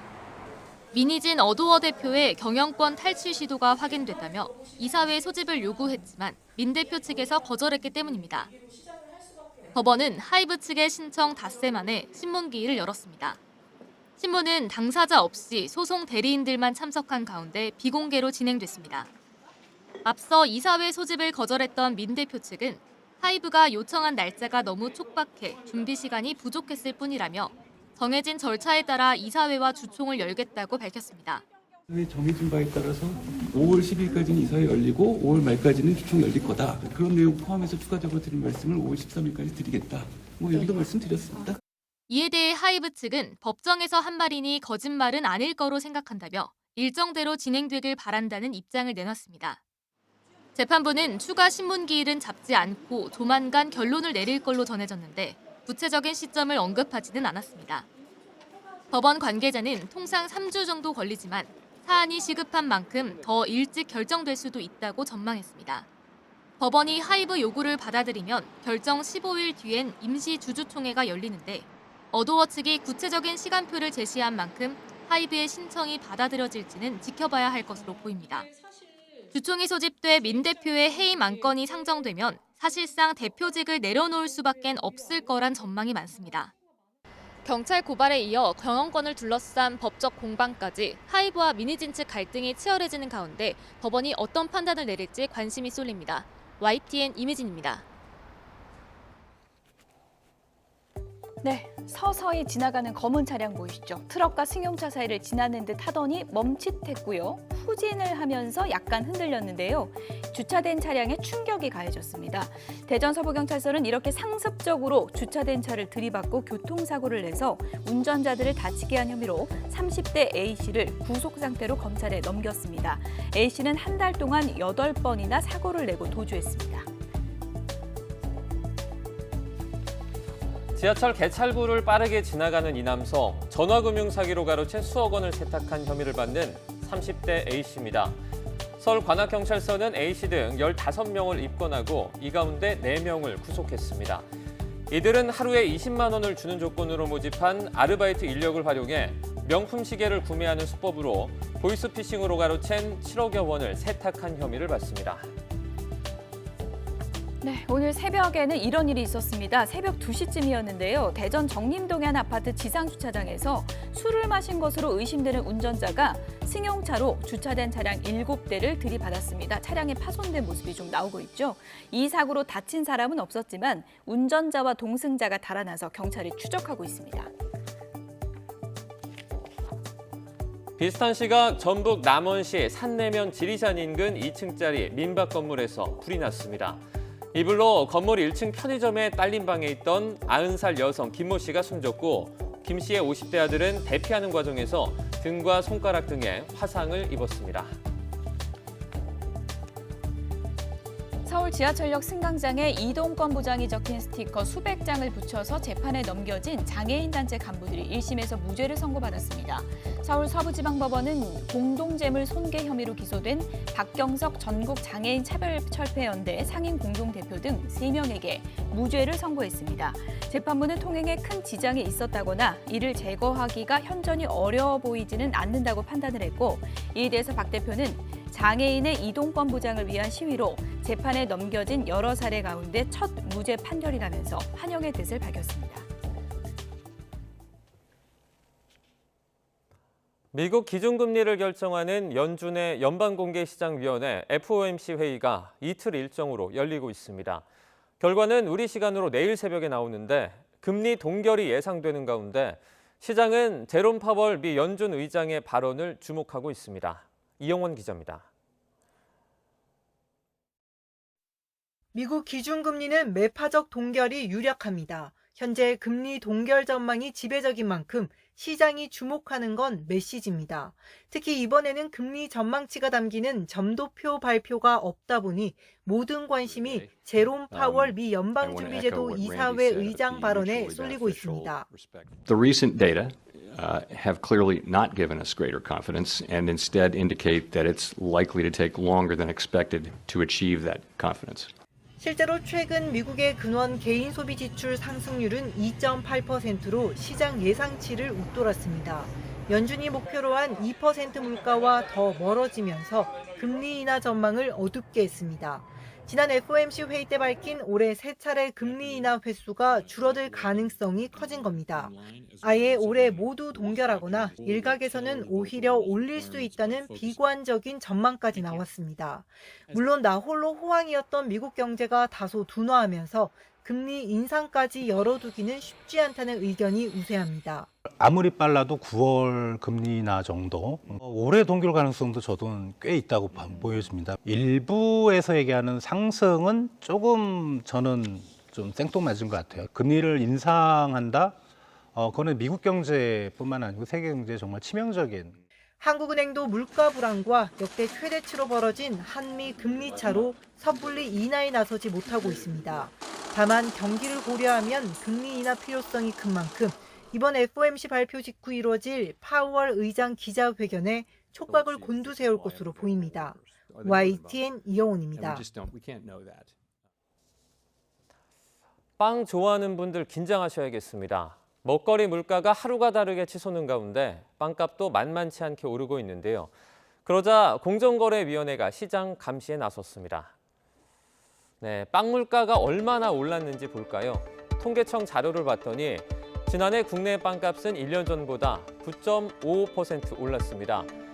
지난해 전체 물가 상승률이 3.6%니까 2배가 훌쩍 넘습니다. 러시아 우크라이나 전쟁으로 설탕, 소금 등 원재료 가격이 올랐기 때문으로 풀이됩니다. 빵 가격이 오름세도 가파르지만 세계 여러 나라와 견줘봐도 비쌉니다. 500g 식빵 한 덩이 기준 우리나라 빵값은 2.83달러, 세계 6위입니다. 미국이나 스위스 등은 1인당 GDP가 우리보다 훨씬 높다는 점을 고려하면 빵값이 심상치 않다는 걸 짐작할 수 있습니다. 빵과 인플레이션을 합한 빵플레이션이란 표현까지 등장했습니다. 이처럼 비싼 빵값에 서민 부담이 커지자 공정거래위원회가 나섰습니다. 시장 감시와 유통 구조 개선에 나서겠다는 취지입니다. 높은 가격이 유지되어 민생에 부담을 주는 품목이나 분야를 분석해서 개선을 추진할 계획입니다. 특히 제빵의 경우에는 연구 용역을 통해서 국내 제빵 시장 현황과 거래 구조나 가격 상승 요인 등을 면밀하게 분석해서 소비자 후생을 증진시킬 수 있도록 공정위가 유통구조를 들여다보기로 하면서 대표적인 제빵 기업이죠.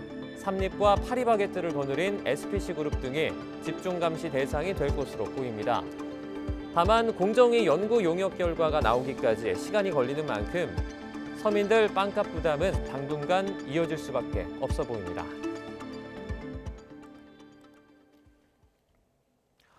고물가 원인 중에 하나로 복잡한 도매시장 유통 과정과 과다한 유통 마진이 지적돼 온 기존 도매시장 법인에 대해서 지정기간 내라도 성과가 부진하면 지정 취소가 의무화됩니다. 또 중앙도매시장 법인 중심으로 위탁수수료 상한 적적성 여부가 검토됩니다. 정부는 최상목 경제부총리 주재로 비상경제 장관회의를 열고 농수산물 유통구조 개선 방안을 발표했습니다. 최 부총리는 아울러 민생경제 회복에 정책 역량을 모으겠다며 범부처 민생안정지원단을 신설한다고 밝혔습니다. 직접 들어보겠습니다. 무엇보다도 국민이 공감해야 진짜 회복이란 점을 명심해 민생경제 회복에 정책 역량을 결집하겠습니다. 이를 위해 정부는 범부처 민생안정지원단을 신설하여 현장의 애로사항을 국민의 관점에서 밀착 점검하고 모든 부처가 협업하여 해결 방안을 신속히 강구하는 데 총력을 다하겠습니다. 수도권 광역급행철도 GTX A 노선 수서에서 동탄 구간이 개통 한 달을 넘긴 가운데 이용객이 예상치의 절반에 못 미치는 것으로 나타났습니다.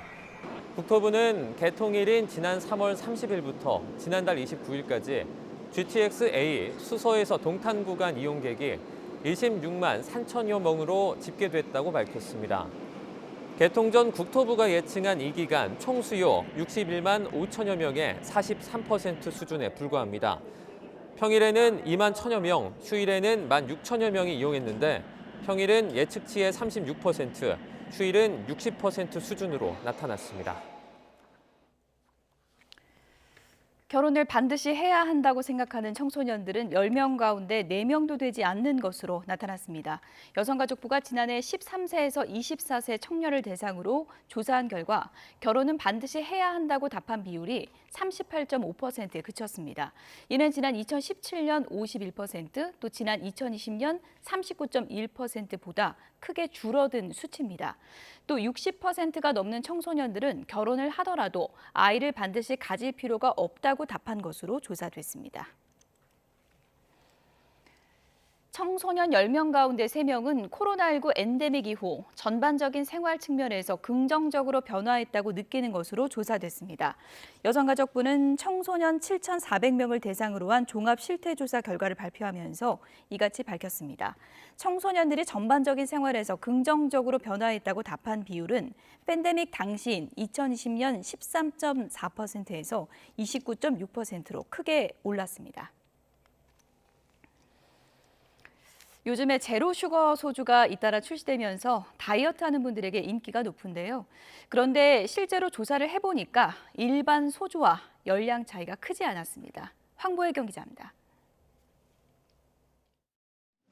대형마트 주류 코너 한가운데에 제로 슈거 소주들이 놓여 있습니다. 일반 소주보다 열량이 낮다는 인식 때문에 젊은 층 사이에서 특히 인기입니다. 다이어트 하는 친구들이 이제 죄책감을 조금 덜기 위해서 일반적으로 제로 슈가를 많이 시키거든요. 실제로는 어떨까? 한국소비자원이 제로 슈거 소주와 일반 소주 성분을 분석했더니 당분 함량에 큰 차이가 없었습니다. 조사 결과 국내 5개 제로 슈거 소주에서는 모두 당류가 나오지 않았습니다. 하지만 일반 소주 역시 당류가 100ml당 평균 0.12g으로 제로 슈거로 표시할 수 있는 것으로 나타났습니다. 열량 역시 일반 소주보다 100ml당 최소 2.6kcal에서 최대 14.7kcal 낮은 데 그쳤는데 그마저도 도수가 더 낮기 때문이란 분석입니다. 알코올 도수에 따라 열량이 차이 나는 것을 고려했을 때 당류 차이가 소주 열량에 크게 영향을 미친다고 보기는 어려웠습니다. 소비자들이 오해하기 쉬운 부분은 이뿐만이 아닙니다. 맥주의 경우 알코올 0%는 무알코올로, 알코올 1% 미만은 비알코올로 표기하고 있습니다. 그런데 설문 대상 소비자 절반 넘게 비알코올은 알코올이 전혀 없다는 의미로 잘못 알고 있는 것으로 나타났습니다. 또 보통 비알코올 맥주에는 알코올 함량이 0.0, 무알코올 맥주는 0.00이라고 제품에 표시하는데 10명 가운데 8명은 이 차이를 알지 못한다고 응답했습니다. 비알코올 맥주 산다고 하면은 보통 알코올이 아예 안 된 거를 생각하는 것 같아요. 0.0이랑 0.00도 무슨 차이인지는 잘 모르겠어요. 임신부의 경우 이를 모른 채 비알코올 맥주를 마실 우려가 있는 만큼 명확히 표기하는 게 중요하다는 지적입니다. 이 제품의 경우에는 0.03%라고 알코올 함량을 구체적으로 표시를 하고 있는 반면에 이 제품의 경우에는 0.0이라고 표시를 하고 있어서 소비자로 하여금 알코올이 전혀 없는 것으로 오인할 우려가 있었습니다. 소비자원은 주류 업체들의 알코올이 조금이라도 포함됐다면 그 내용을 구체적으로 표시해달라고 권고했습니다. 또 미국의 경우 알코올이 전혀 없는 경우에만 함량이 0.0이라고 쓸 수 있는 만큼 식품의약품안전처와 관련 개선 방안을 협의할 방침입니다. YTN 황보혜경입니다. 중국산 식재료를 국산으로 거짓 표시하는 등 원산지 표시를 위반한 집단급식소가 무더기로 적발됐습니다. 국립농산물품질관리원이 지난달 전국 어린이집과 요양병원 등 집단급식소 4,200여 개를 대상으로 원산지 점검을 해봤더니 74곳이 원산지를 거짓으로 표기하거나 아예 표기를 하지 않은 것으로 나타났습니다. 이 가운데 원산지를 거짓 표시한 51개 업체는 형사 입건했고 원산지를 표시하지 않은 23개 업체에는 과태료 1,040만 원을 부과했습니다.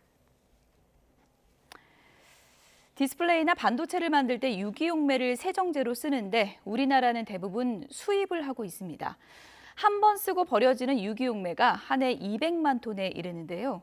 이번에 여러 번 다시 쓸 수 있는 기술이 개발됐습니다. 장하영 기자입니다. 반도체 직접 회로를 만드는 재료인 실리콘 웨이퍼를 씻어내거나 반도체 표면에 회로를 박아넣기 위해서는 메틸 피롤리돈과 같은 유기용매가 꼭 있어야 합니다. 반도체, 디스플레이뿐만 아니라 의약과 정밀화학 분야에서도 유기용매가 두루 쓰이는데 마지막 공정에서는 가열하거나 분리막으로 걸러내 버려집니다. 독성이 강한 유기용매는 기존 분리막 소재인 폴리이미드로 제대로 걸러낼 수 없고 재사용도 불가능했습니다.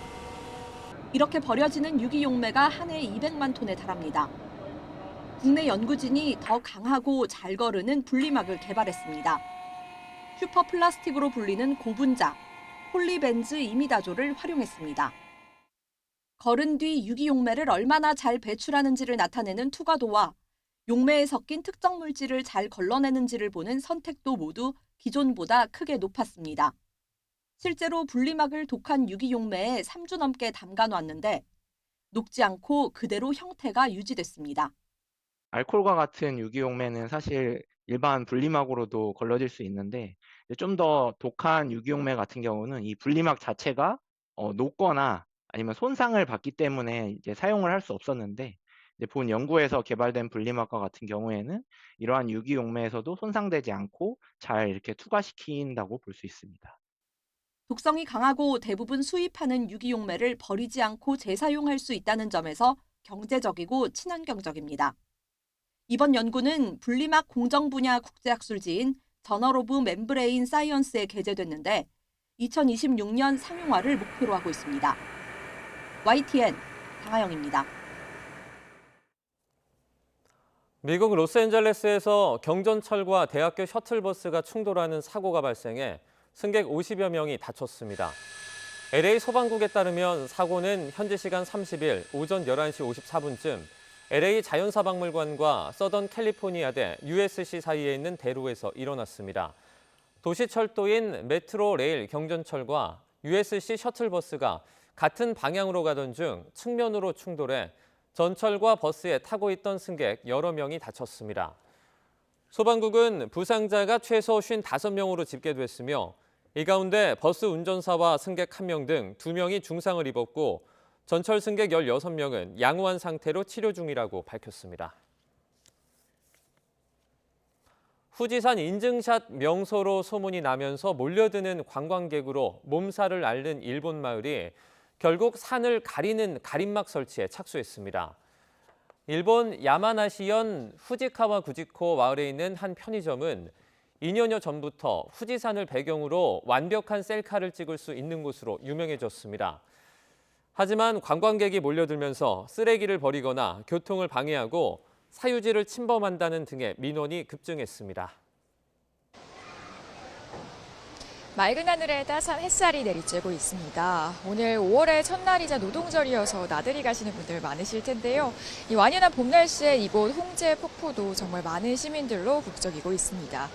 오늘 서울 한낮 기온이 24도까지 오르는 등 중부지방에선 낮 동안 다소 덥다 싶은 느낌까지 들겠는데요. 늦게까지 외출하신다면 일교차에 주의가 필요하겠습니다. 해가 지면 기온이 10도 이상 떨어지겠으니까요. 외출하실 때는 입고 벗기 쉬운 겉옷 하나 챙겨주셔야겠습니다. 오늘 중부지방에서는 이렇게 종일 맑고 따뜻하겠지만 남부지방의 하늘 표정은 조금 다릅니다. 하늘빛이 흐린 가운데 약한 비 소식이 있는 곳도 있는데요. 제주도에는 오늘 낮까지 5mm 미만의 약한 비가 이어지다가 그치겠고 호남 지방에는 오늘 밤까지 한때 소나기가 지날 가능성이 있겠습니다. 이 지역에서는 작은 우산 하나 챙겨주시면 좋겠습니다. 반면 오늘 수도권을 비롯한 중부지방에서는 하늘에 구름만 가끔 지나겠습니다. 전국적으로 공기도 깨끗하겠는데요. 다만 맑은 날씨에 서울과 경기 일부 지역에는 건조주의보가 내려졌습니다. 산불 등 화재 사고 발생하지 않도록 불씨 관리 잘해주셔야겠습니다. 오늘 지역별 낮 기온 살펴보면 서울 24도, 대전 22도로 중부에서 예년보다 따뜻하겠고요. 하늘이 흐린 남부지방에서는 광주와 대구 20도 등 예년 기온을 2도에서 4도가량 밑돌겠습니다. 특히 동풍이 부는 동해안에서는 포항과 울산 16도로 한낮에도 다소 서늘하겠습니다. 내일은 전국 하늘이 맑게 개겠습니다. 기온도 점차 올라서 금요일과 토요일에는 한여름 더위가 나타나겠는데요. 더위는 일요일과 월요일 전국에 비가 내리면서 누그러들 전망입니다. 연휴 일정 세우실 때 참고하시면 좋겠습니다. 내일까지 영남 해안과 제주도 해안에는 너울이 유입되는 가운데 오늘 경남 해안에서는 바람도 무척 강하게 불겠습니다. 해안가 접근을 자제하는 등 안전사고에 각별한 주의가 필요하겠습니다. 지금까지 홍제 폭포에서 YTN 고은재입니다. 네, 개편 첫날 보내드린 뉴스나우 여기서 마치겠습니다. 내일 오전 11시 30분 더 생생한 뉴스로 찾아뵙겠습니다. 시청해주신 여러분 고맙습니다.